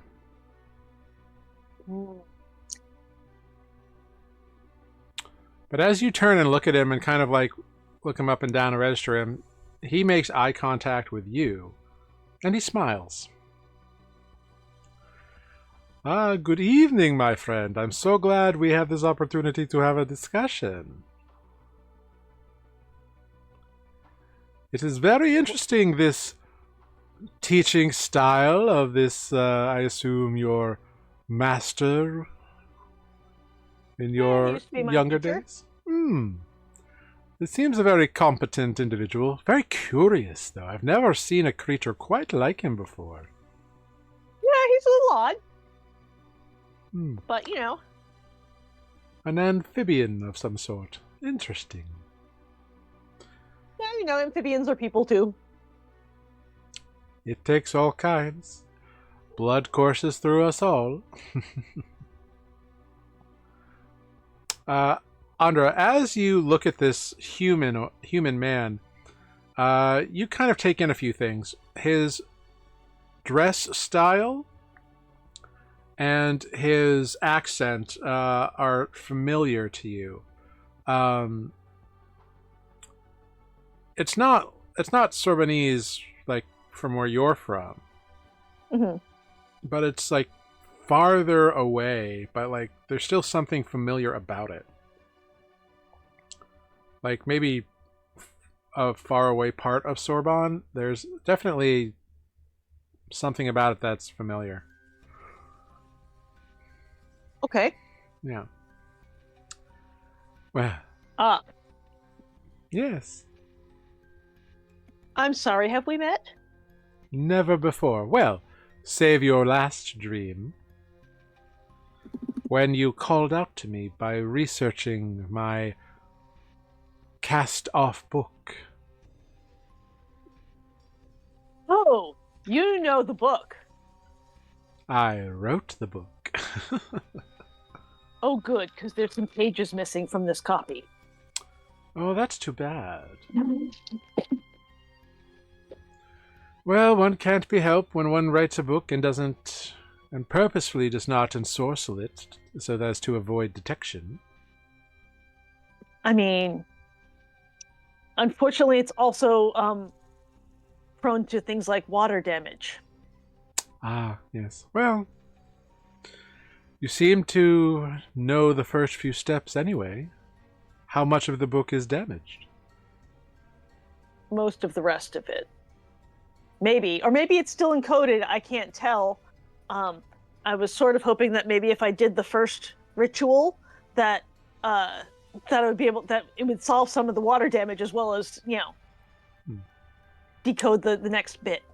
You as you're telling him this, you remember that like the water damage mostly affected that first chapter that you had already read. So there's not too much in the like back pages that got damaged. Okay, good. I mean, I think eventually I'll get past the water damage and be able to read the rest of it. But yeah, I think I remember it. We're gonna try. What happens if it goes wrong? You can't read the book. Okay. That's an acceptable... You might go blind, but who's to say? As long as you make the tincture correctly, you'll be fine. Right. Cool. So, like, how specific does that need to be? Well, you are trying to use magic to read a cipher in a book that is not ensorcelled, so who's to say? I'm not sure what that means. Delightful, isn't it? Well, can you, like, give me any tips and pointers? Like, obviously, you're so smart, and you've written this whole book, and I'm, whatever I can learn from you. Of course I can, but I'm not going to. Why not? My dear friend, magic is about the pursuit, the risk, the danger of research and experimentation. If you want powerful secrets, you must be willing to search for them. And sometimes that can be dangerous or put you into the unknown. You are not always working in a classroom with a safety net. If you want true power, you must go for it. Huh? Okay, but you're here. Yes, I wanted to check in, and it's been weeks. How have you been doing with acquiring the various parts for the tincture? I mean, I've got some of them, and I had some of them, and then I lost some of them. It's been a very trying journey. Which ones did you lose, and which ones do you have? I think I've got this stick that I think might be the right kind of twig. And I've got a mushroom, but I don't know where it was grown. And I've got a finger bone. I've got some water and some oil. Mm-hmm. Well, I did send you that care package with some of the ingredients. Yeah. That was you. Thank you. I check my component pouch. Do I still have all the things I think I have? Like I lost the feather, but is anything else In the there? dream, you have all of the things that you think you have. Great. Yeah, they all seem to be here. I ran into a little bit of a wrinkle with the raptor feather. I had one, and then I lost it, and then the raptor that helped me kill the rat didn't have real feathers. Ah, So a that was a familiar. little bit of a wrinkle. Slight wrinkle in that plan, but we're gonna try again. Familiars are very handy, but unfortunately their bodies are just spiritual essence and energies that have been magically combined until they are dismissed. Yeah, well, and it's not my familiar. It's my friend's familiar. Mm-hmm. We were just, killing some time. And rats. Eating rats. We're killing rats, which is an excellent pastime for a person. Well. So yeah, I've got a couple of things to be found, and like I know on some of them, some of the ones I don't have, there's a time clock on them. Like this red rat hasn't been dead for 24 hours yet, but it's coming up soon. Excellent. I tried to preserve it. I don't know if that helped. Well, it should be fine, I suppose. The important thing is you're going to try, and experimentation is the foundation of answers. Excellent. I'm looking forward to experimenting. Wonderful. But if you know any raptors... Well, there are many in the world. Fair. I'll have to be friends with some new ones. As my I find that there are many rangers and druids and other such people who are attuned to nature who often have them as companions or can speak to them. I tried that with the There's also my potions. companions. Potions allow you to speak to these animals. Sure. I don't... think outside the box. I mean, I guess I could talk to them. But, are they smart? Do they have anything intelligent to say? It depends on the raptor.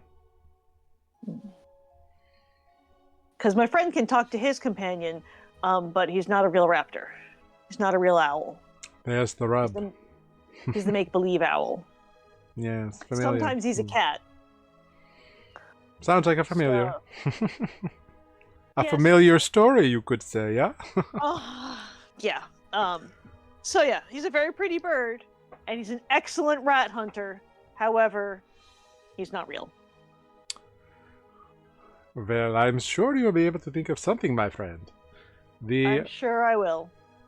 The tincture will allow you to uncover greater secrets than perhaps you have learned yet. And when you learn these secrets, perhaps they will intrigue you. If you are inclined to study things like I think you are. Are you interested in mastering? Yes, excellent. So you are interested in mastering the arts of prolonging existence and utilizing leftover parts and pieces. Oh, I mean, who wouldn't? Who wouldn't want to live Things forever? that other people throw away, or at least leave lying around. Very handy Just these going things to are. waste. Just going to waste, being very Inanimate. Yes. Yes. Here to be very efficient. Wonderful. These are the things that inspired me in my early days, in my early years to study, and then led me down my own path of research, which has been quite rewarding recently. Oh, what have you discovered? I have spent some time embarking on a new branch of study. One that I am very interested in. Oh, yeah? Yes. And it is revealing some profitable results with some extremely interesting clientele. Hmm. But that's for much further down the road. If you discern the secrets within the book, and if you decide to seek me out and perhaps join my little research team. And how would I seek you out if I was so inclined? Ah, it's all in the book. Right. Well then, I'd better get some more rest so I can spend more time reading your book. A wise decision. I myself must get on with my day. Salam. Have a good evening. And he kind of does a deep bow and takes his staff and exits through the door.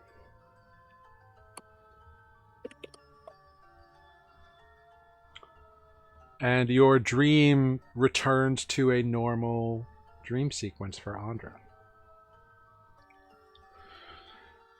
Meanwhile, back in the waking world, we've got Renata sitting on top of a green pyramid. Ziggurat.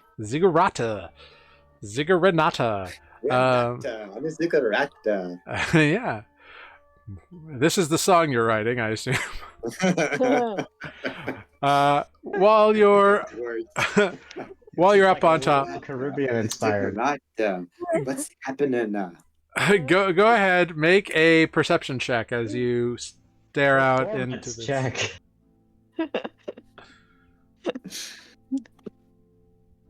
All right, perception. I got a 7. All right, yeah. It's pretty quiet, and you're like, watching around. It's a pretty quiet night. Stars are out, the moons are out. It's very pretty. You can see kind of like the darkness of the ocean beyond. It's relaxing up here. It's quiet. It's quiet. And then? And then You kind of yawn a little bit. Oh. And then you see a form sitting beside you on the stairs, just looking out at the stars. Dressed all in white, a very nice suit, very wide-brimmed hat. Ah, Renata, my boy. How are you? Come, have a seat. Have a seat, son.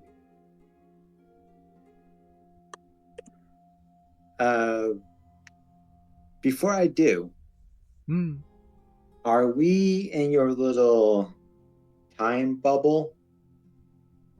No. No. So they can hear us as I point back to my comrades? I don't know, can they? I don't know. I'm asking you. You're the one with the magical powers. That I am. No. See, I'm not really here. You fell asleep, my dear boy. Oh, okay. Yes. Makes it much easier for us to have a communication. Wow. First time with this lucid dreaming stuff. Well, you are studying to play the magics of beguilement and dreams, are you not? I am. Before I sit down, let me try this. And I'm gonna walk up to the edge a little bit, before taking those steps down the ziggurat. And I'm just gonna take a deep breath, and I'm just gonna scream out into the void, towards the jungle. Just like It's a very long scream. You let out this And then scream, and the trees and the jungle below you bend and shatter apart. The fronds go flying as this cone of volume and whatever emotions you put into this scream send debris flying, and you leave a deep scar in the forest beneath you. Well done, my boy. I say, well done indeed. Renata, he's like panting a little bit after that scream, but takes a couple deep breaths to bring that composure back. And he just kind of like brings his hair back and says, I'm constantly surrounded by people, and I have this image to keep up. So this was nice to have an opportunity to just scream. At a price of stardom, my dear boy. Unless you choose to go the authentic route, which perhaps you will one day.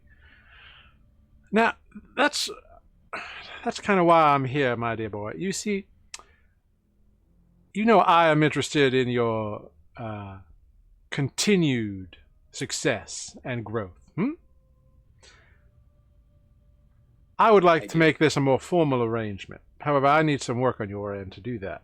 You need to, sign a few contracts, make a few requests. I can denote some more time to you, as it were. However, I happen to have come across some information that is quite startling, my dear boy. It seems you have made some very, how shall we say, interested enemies. They are very keen on a bit of vengeance on you. Now, these ladies are, of course, within rights or not, I could not say. That's up to them to determine their own justification, as it were. But they do claim that you are a thief. That's strange. I really thought people were loving me. Who are these so-called female enemies of mine? My dear boy, I believe you know them as the Melodious Sisters.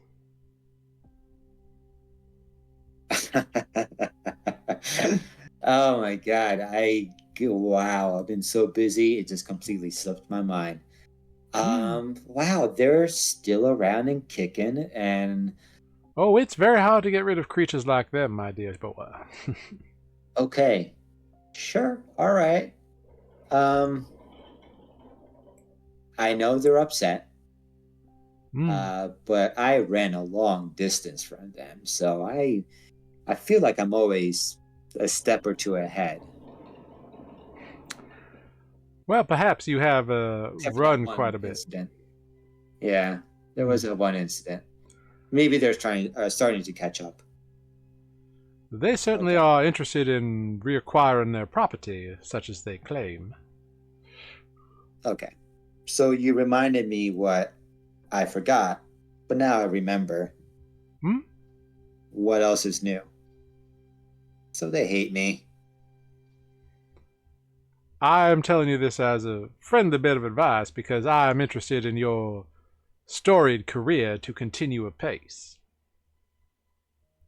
So I think you have greatness within you, my dear Renata. You think or you know? Well, you have to understand that when you're at my level, greatness is a scale. Do I think you have more greatness within you than random shoeshine boy on your street? Why, absolutely. Do I think you have more potential within you than a Raja in a palace in, I don't know, Hessian? Yes, I do. Now, are you there yet? Have you nurtured that skill from a little backwater alley where a certain someone grew up, well, I think you've started to unlock quite a bit.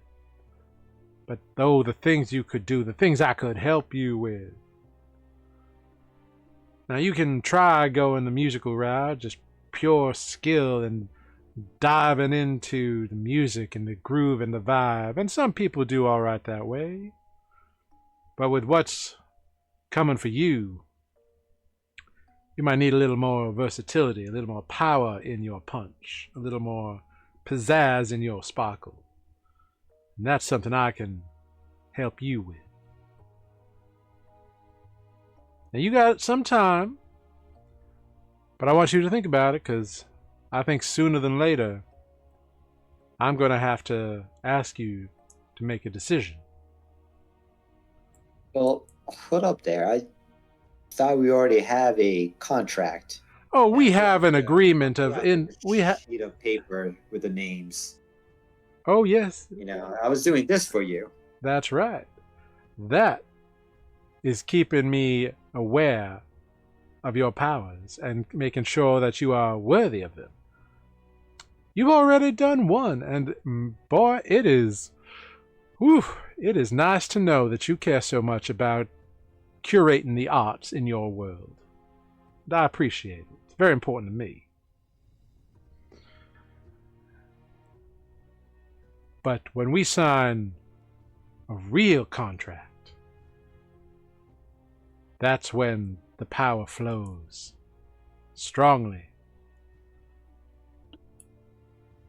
And hey, you'll even be able to call me up from time to time.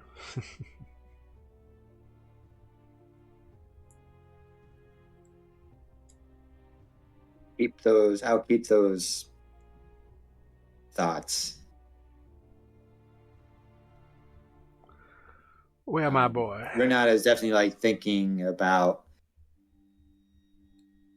how it was irresponsible of him to have forgotten about the Melodia or Melodious? Melodia. Melodia sisters. Mm-hmm.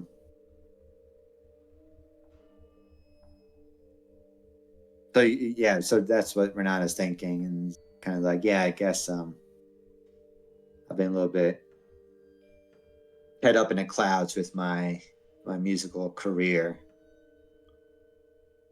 Well, as well you should be. It's very important. However, remember, the more famous you are, the easier you are to find.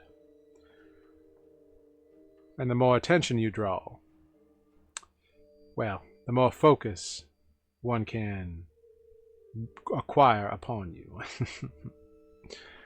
Now, I get it. It's like luckily I can help you with that, and luckily the musics you have, shall we say, acquired from these Melodia sisters have given you strength in subterfuge and guile and entrancement and all these sorts of things, which is exactly what you need to combat them. Now, the magics they've taught you, the very basic sort of stuff, very good, very useful, very versatile. What I can give you is much more focused. So you think about which way you want your life to go, and how quickly you want to get what you want to get. I'm here for you, after all.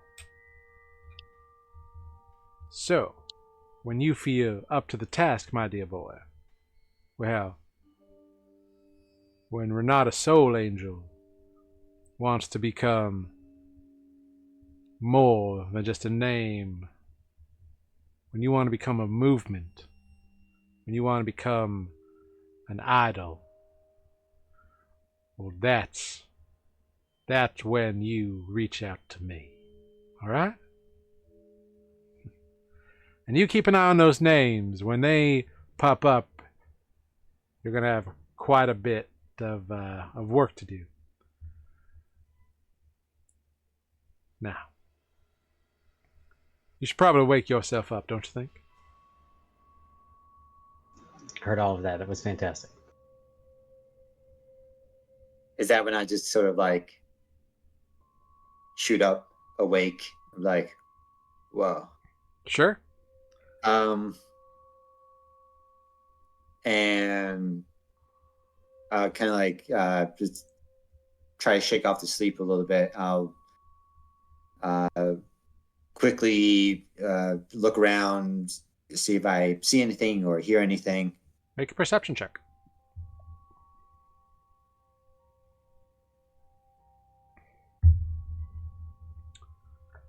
Uh, 15. there is no sign of that crazy manager person. The steps are empty, except for yourself. There is no like monsters approaching. There's nothing climbing up the way. It is quiet under this bright canopy of stars. I will. It looks about 20 minutes have Quiet. passed since you fell asleep. Okay. I still feel guilty about having fallen asleep on my watch, so I'll go down the steps quietly, just to make sure that the statue of Selenar is still there. Still there. Still in one piece. Rock solid. It is Rock hard. unmoved. There is, just whatever. There's some ivy growing on some of the other statues.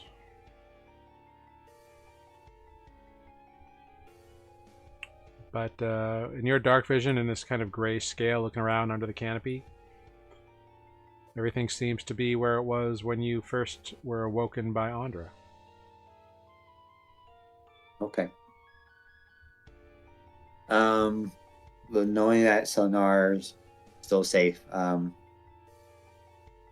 will go back up the steps and just finish out the rest of my watch while thinking about what the manager has said to me. As you think about what he conveyed to you, you keep thinking about the fact that these Melodia sisters are calling you a thief. Like, they taught you music. They taught you the basics of how to do the music that you do, the magic, the performance of it. Is that what they're talking about? Or is it something else?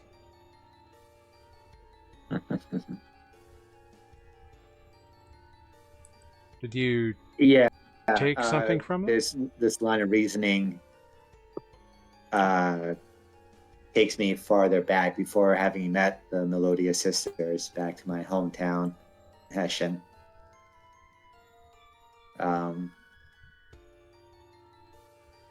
Of earlier time in my life where I was new to performing on stage with other people.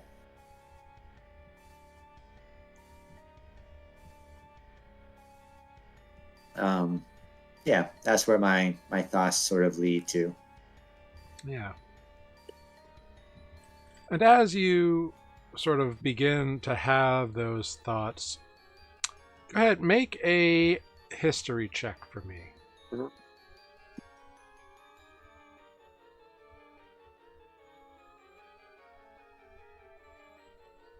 21. You go all the way back to the very beginning. And you tell me, what is it like the first time that you see Renata?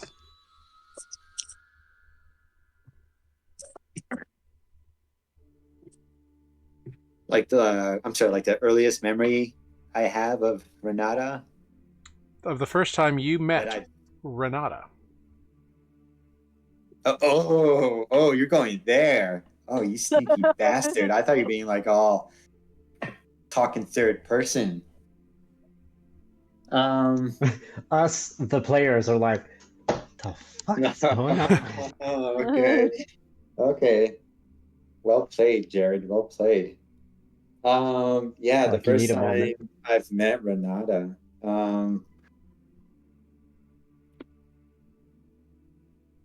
that was, if there was ever an example of love at first sight, that was it.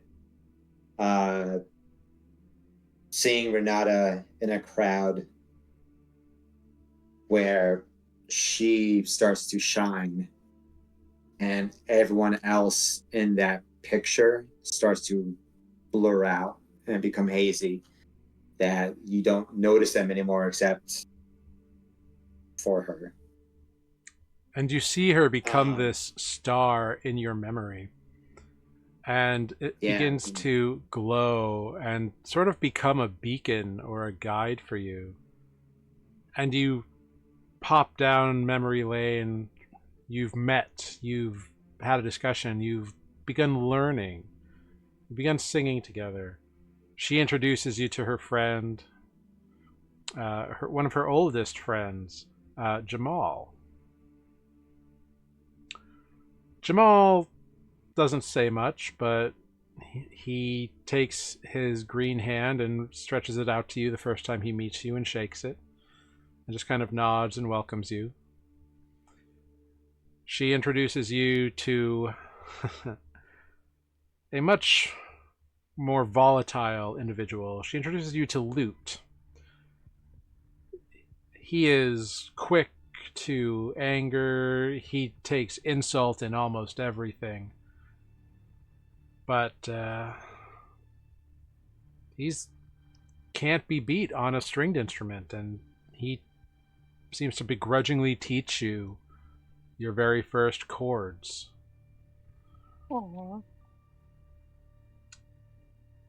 And then there is, of course, I'm sorry, the lute player, this Feline. He's just so quick to ire. He is so angry. And that's what you learn he is. That's his name. Quick to ire. Which of course leads you over to the flute player, Hade. A easier soul to get along with you couldn't imagine. She's a fun little gnome. And then there's, I think, then you meet the violinist, the one who reminds you the most of many of your current friends. The kind of vague, Yeah, poetic, speaking in idioms, this sort of cultivates this air of mystery, this sort of whatever. You remember Rhymes in the Dark and all the weird shit he would say. And sometimes just everybody would just look at him confused because nobody understood what the hell he was talking about. But he was always there with his violin and always there to play a song. And you remember what it was like the first time you were in a group, in a band. And you think about it for a while, and you think about the steps that you took after that. You wanted to leave, you wanted to go somewhere, you wanted to try something new. The others were happy where they were, with their modicum of success at the dingier bars in Madanat, around the slums where you were from. But something in Renata pulled you elsewhere, which led you into that fateful sandstorm, which led you into that fateful cottage, which led you into that fateful forest, which led you to fall through a tree and end up sharing a campfire with an elf and a weirder looking elf, which brought you here. And they're weirder looking now. Life's funny. Life is strange. And regardless of the twists and turns and the accusations and the deceptions and embellishments and the glitz and the glamour, what it comes down to is there's poetry in life. And where there's poetry, there's rhythm. And where there's rhythm, that's where Renata Soul Angel finds music.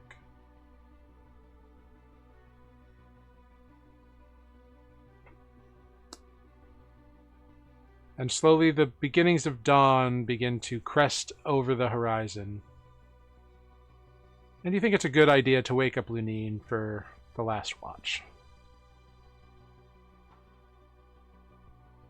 Yeah, I'll definitely, stand up. I imagine I was like sitting down, just going through all these memories.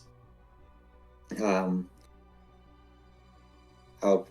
quickly mutter to myself, God, I hate this place. And I'll stand up and dust myself off and wake up Lunine.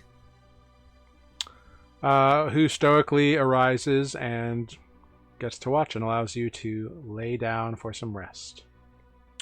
Woohoo! As you lay down to finish out your long rest, make a wisdom saving throw for me, please.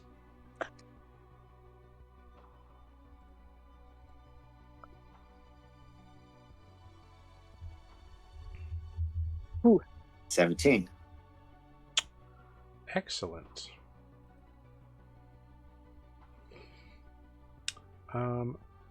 Very nice. But what did I feel? What did I sense? You feel... Well, actually, you don't feel anything. You lay down and go to sleep without issue.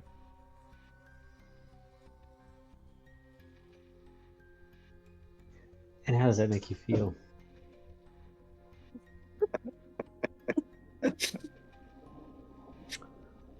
And you dream the dreams of a performer wanting to be a star, willing to do whatever it takes to get there, maybe. Dedicated to leaving your mark upon the world. And above all, hoping that what you fear comes never does.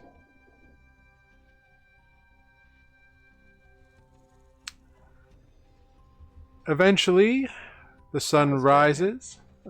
Well, thank you. That was beautiful. Well played. Yeah. Eventually, the sun rises, and everybody wakes up from their last bit of long resting.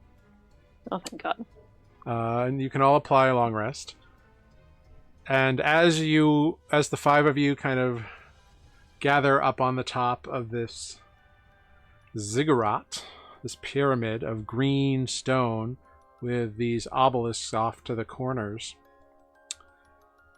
you've got most of the day ahead of you before you're confident that Selenar will break free of his petrification.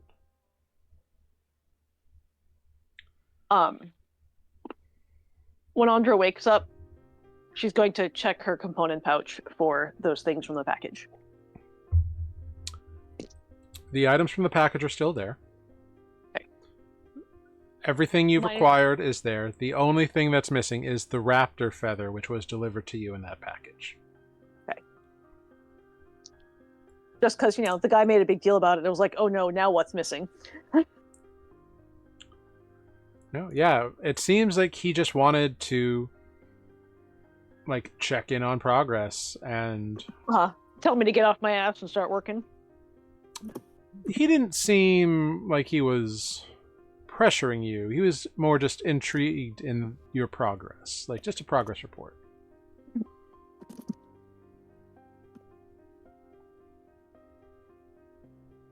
Yeah. Why don't you, upon waking and thinking about all this, make a Arcana check for me? 25. The magic he used was an exceptionally high-level spell. The kind of spell that even the most powerful mages can do once, maybe twice a day. It is so taxing on their like magical energies to twist reality to the shape where they can not only enter someone's dreams but potentially control it as well if they so choose. Very high level, very impressive, and not the kind of magic you would have learned under Imelad. Right.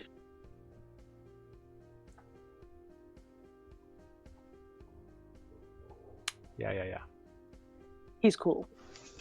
Emelot or this mysterious friend? My new friend. Oh boy. He's real cool. Darth Sidious might as well have shown up. Anyway, He returned somehow. Corvus knows nothing. It's probably safe to assume we all wake up more or less together. I ask because, you know, You're all on the top of the pyramid. yeah, it's hard to have private conversations without us sleeping. So. You can always ask to chat to someone off to the side. True. We can pass notes. So, Do you want to go out with me? Check yes or no. do you want to go to the ziggurat tonight? Yes, no, maybe. Maybe? Been there, done that. Ziggurat? Isn't that what we're doing right now? Let's talk game plan. Those of us that are willing to talk to each other. I know last time a couple of us had turned to stone. You waited it out. We've got seemingly the half of this day remaining before we're gonna have Selenar returned to us. So Renata and I heard some things go into the ziggurat late last night.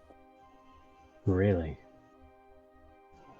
But Selenar's still there, and Corvus will look to see if he can see him from here. Selenar's still there. Or at least he was when I went to bed. But the other things were not. You mean all Either the they things? Either they got up and walked into the ziggurat, or something from the ziggurat came out and got them. Interesting. And Renata will mention that he had noticed footprints. It's like, come with me. And like, let's all go downstairs. And he'll start pointing out these different gate patterns and footprints he sees on the ground, and like the heavy set one by the door, and he'll point out the piece of leather. You look really like, you know, yeah, it was like forensics, you know, CSI type stuff. I'm like, based on the shuffling gait, this rotting piece of leather. What is your conclusion? I'm not saying it's aliens, but I think it's aliens. Or just, you know, people with old shoes. Huh? Let me look at this leather. Yeah, you can pick it. It's a little old, musty, like, you know how when leather gets really old, it's like brittle and like frayed and like cracks a lot. Oh, I do. Yeah, Trust me. yeah, you make saddles, you know. I have cleaned many an ancient saddle. Yeah, Um, it's very much like that. Yeah, but it's also like one side is very much worn, like, like scuffed up, like it's been the bottom of a boot for a long time. On the other side is a little more interesting. Go ahead, make an investigation check, Corvus. I want so hard for this to be a skill he's good at, but let's see. Okay. 16. All right. First plus 10 of the night, of the day, of the session. Session, thank you. So, what would be the inside of the boot is weird. There's like scuffs on it, but they are not the same. They look like they're from something hard, like that's like worn into the boot just by like being there a long time. Like it's almost like an impression. It's like two little dimples like right next to each other. As if something with non-humanoid feet was wearing a boot designed for a humanoid? That's hard to Maybe tell. Humanoid's not the right category. I don't know what this means, says Corvus, but I think something with quite different feet was wearing this boot before they lost this bit. I wonder why this bit of the boot fell off, though. I mean, does it have anything to do with this? You notice? Do you think the boot prints are not or sort of a? You mentioned their gait. Is sort of a shuffling? Maybe they're dragging their feet. Some Gambling. stone. Yeah. Don't let them fool you, though. They're quick. For stone. Maybe they're literally wearing their shoes off as they're moving around as a sort of golem creature. Stone golem, that is, not like Smeagol.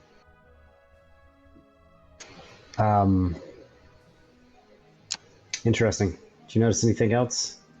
Did you think it came in and out of the store? Is that what you mentioned? I believe so. Andra heard the sound of the door during her watch. Hey, you didn't have such an uneventful watch after all for your first one. I mean, That's what I said. And she denied it. She said it was boring. And I'm like, what? it only got interesting like after just before I woke you up. Yeah? How did you wake him up? Pretty calm With and urgency, man. Can only imagine. It can be a little unnerving when you're the only one awake. Well, I wasn't the only one awake. That was the problem. Things were moving around. I was about to say, yes, when you should be the only one awake. I don't know if I'm thinking the same thing you're thinking. It seems like somebody. Well, let's say it together. On a count of 3. 1, 2, 3. Wizards You are should weird. go inside. Sure. Yeah, no.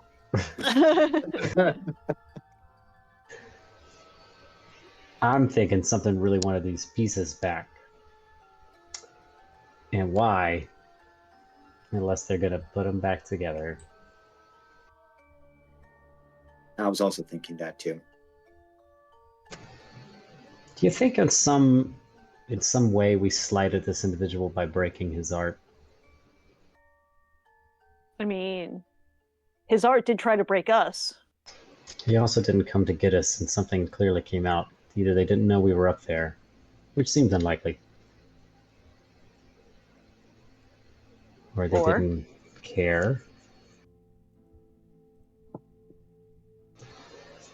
Well, if we go in, I'm going to feel a little bad about leaving Selenar behind, but I know we have hours left before he comes around. And if what you say is true about how we recovered, I mean, he might be a bit freaked out if he's alone. So I guess... Jared, do we have another 12 hours before Selenar? Not 12 hours, maybe like... Yeah. Maybe like 7 or 8 hours, maybe. I like a full day of adventuring. Yeah. Okay, I've got a weird idea. I've got some paper. I can leave him a note if we're not back by the time he comes to let him know that we haven't abandoned him. But I don't really know how to give that to him, seeing that he's stone, and I don't think sticking it in his hand will really work. Although I guess, I don't know. I'm spitballing here. Feel I free to mean, speak up with any. Can we somehow tape it to him?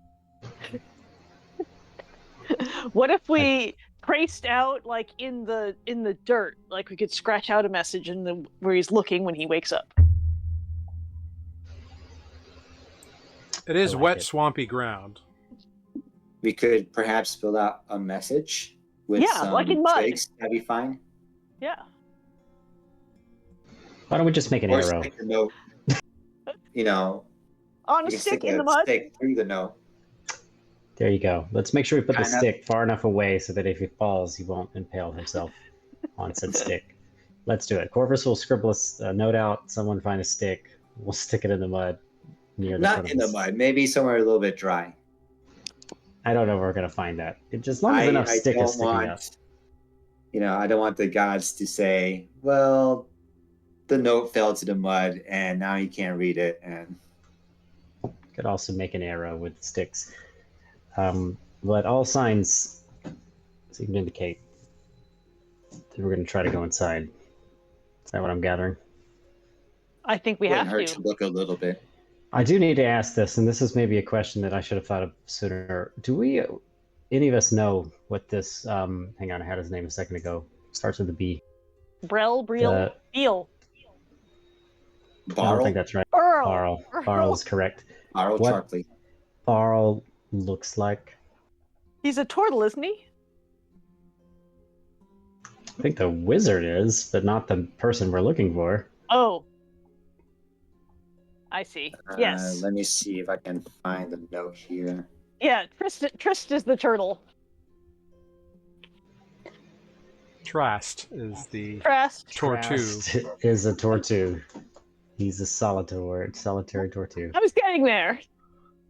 Hey, it's all good. It's all part of the process. Oh yeah. Barl is missing. He might be in the pyramid, and Trast is the Tortu wizard that collects sculptures. He's the art collector. He might not be impressed with what we've been doing to his art. I'm also wondering if we've already encountered Barl, if you catch my drift, since we don't know what he looks like. We don't know anything about what he looks like, do we? Well, I guess we know what Trast looks like. Kinda. So let's go have a talk. Speaking of art, I gotta remember what little figurine from got it carved on the island I kept. I got 2 out of this, and I think I gave 1 to Ozo. You do know one distinctive thing about Barl is he has that like eyepiece. That's true, assuming it's still attached to his face. Yeah. Eyepiece? Yes, that's the thing that I mean, they're interested in Barl, but the captain would also like to make sure that this object that Barl was attached to is still around, and if we can return it. It's not this eye patch I've been wearing, is it? I don't think that matches the description. It does. I could be wrong. All right. I have the little turtle By the way, carving. the eyepiece is pretty darn cool, for the record. I'm more than a little jealous, if I'm being honest. All right, well. And it's after dawn now, right? So it works again.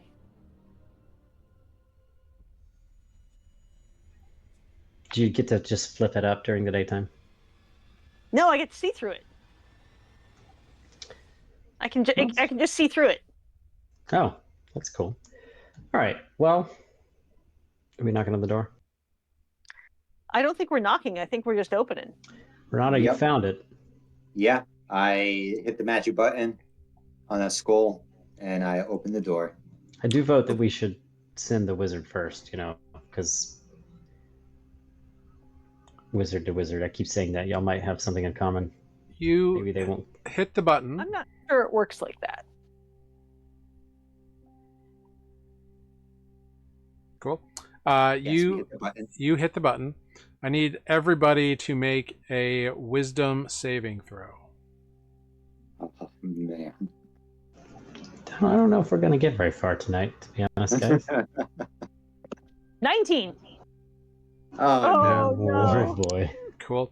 I need you to make one for Ozo and Lunine as well. Oh, but not Selenar because he's still stone. He has no wisdom. He's stone. Ozo. Oh wait, I need to do it as Ozo. Silly. Yeah. Yeah. So Ozo rolled a 9. Just watch their bonus. Modifier. I know. I'm trying to figure that out. I don't have Lunine's character on my roll 20. Do I have to go through D&D Beyond, or? Yeah, it should be there. Yeah. It's on the D&D Beyond. Just look at what the bonus is to his wisdom save. Cool. Ozo has a +3. Okay, so that is a 12 for Ozo. And Lunine? Marquise also has a +3. Great. So roll a d20, add 3.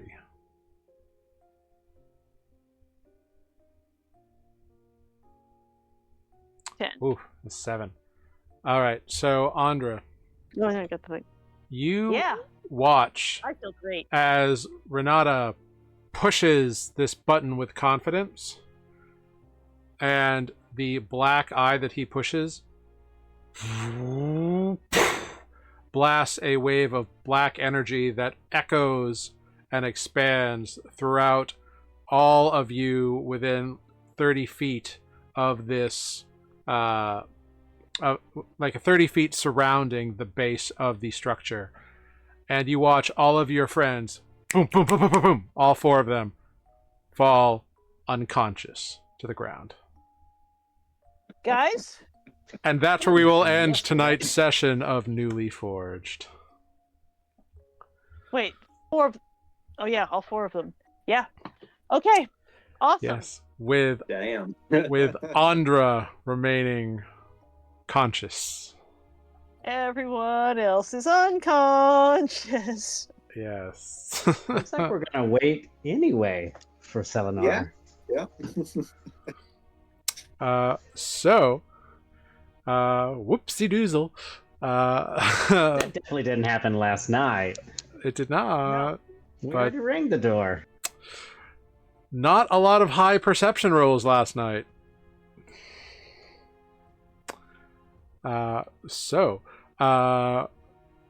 Hope you had fun. Thanks for playing. Thank you, everybody who came in tonight. Thank you, I've Got It. Thank you, Taco Senmashu, for always being here. Very much appreciated. And a big thank you as well to Polar Knights and D10 for hanging out with us for a bit in chat this evening. Thank you so much. Hope you enjoyed the show. And thank you, NYC Zom, for resubscribing for 27 months. So thanks so much. Woohoo! Very cool, very cool. We will not be here next week. Unfortunately, I have to work next week, which means I will be working until 2 a.m. So can't run the game if I'm at work until 2 a.m. But we'll be back on the 15th, so we'll be back just in time to help you forget about tax day here in the U.S. Unless you've, done your extensions, so whatever. But We already got our federal back. great. Mine's all set. I just need something from the health insurance marketplace to be cleared up, and then I'm good. At least in terms of processes. Right. But thank you all so much for joining us. We will see you on April 15th.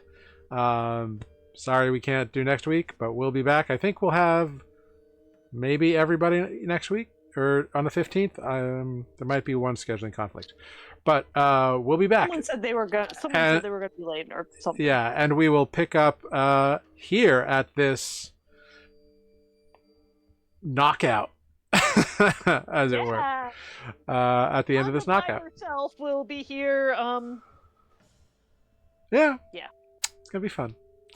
Well, the fuck out. we're gonna thank you so much for being here, everybody. Thank you so much. We're gonna go around and say some quick goodbyes. I'll figure out who we're gonna raid, and then make sure to hop in the raid and let people know that they've been newly raided. So we're gonna do some quick goodbyes. We're gonna start with Renata. Hey, thank you guys for watching. This was a very fun episode. Props to Jared for this layer of character development given upon us. Really fun. So thank you, man. Hey, I'm glad you had fun. Thank you, everyone who watched, and we'll see you in 2 weeks. Wonderful. Thank you so much. Next up, we've got Corvus. You are muted. Who is muted. Forgot I do push to talk all of a sudden. It's all right. Hello, it's me, Corvus, played by Matt. And yeah, he's desperately trying to RP despite his character's shortcomings. He will figure out what's going on, I guess, as we're all holding secrets. Which is intriguing, but perhaps it is time we trust each other because we're friends now. Anyway, see you in 2 weeks when I have a new RP victim, as per usual. And Andra.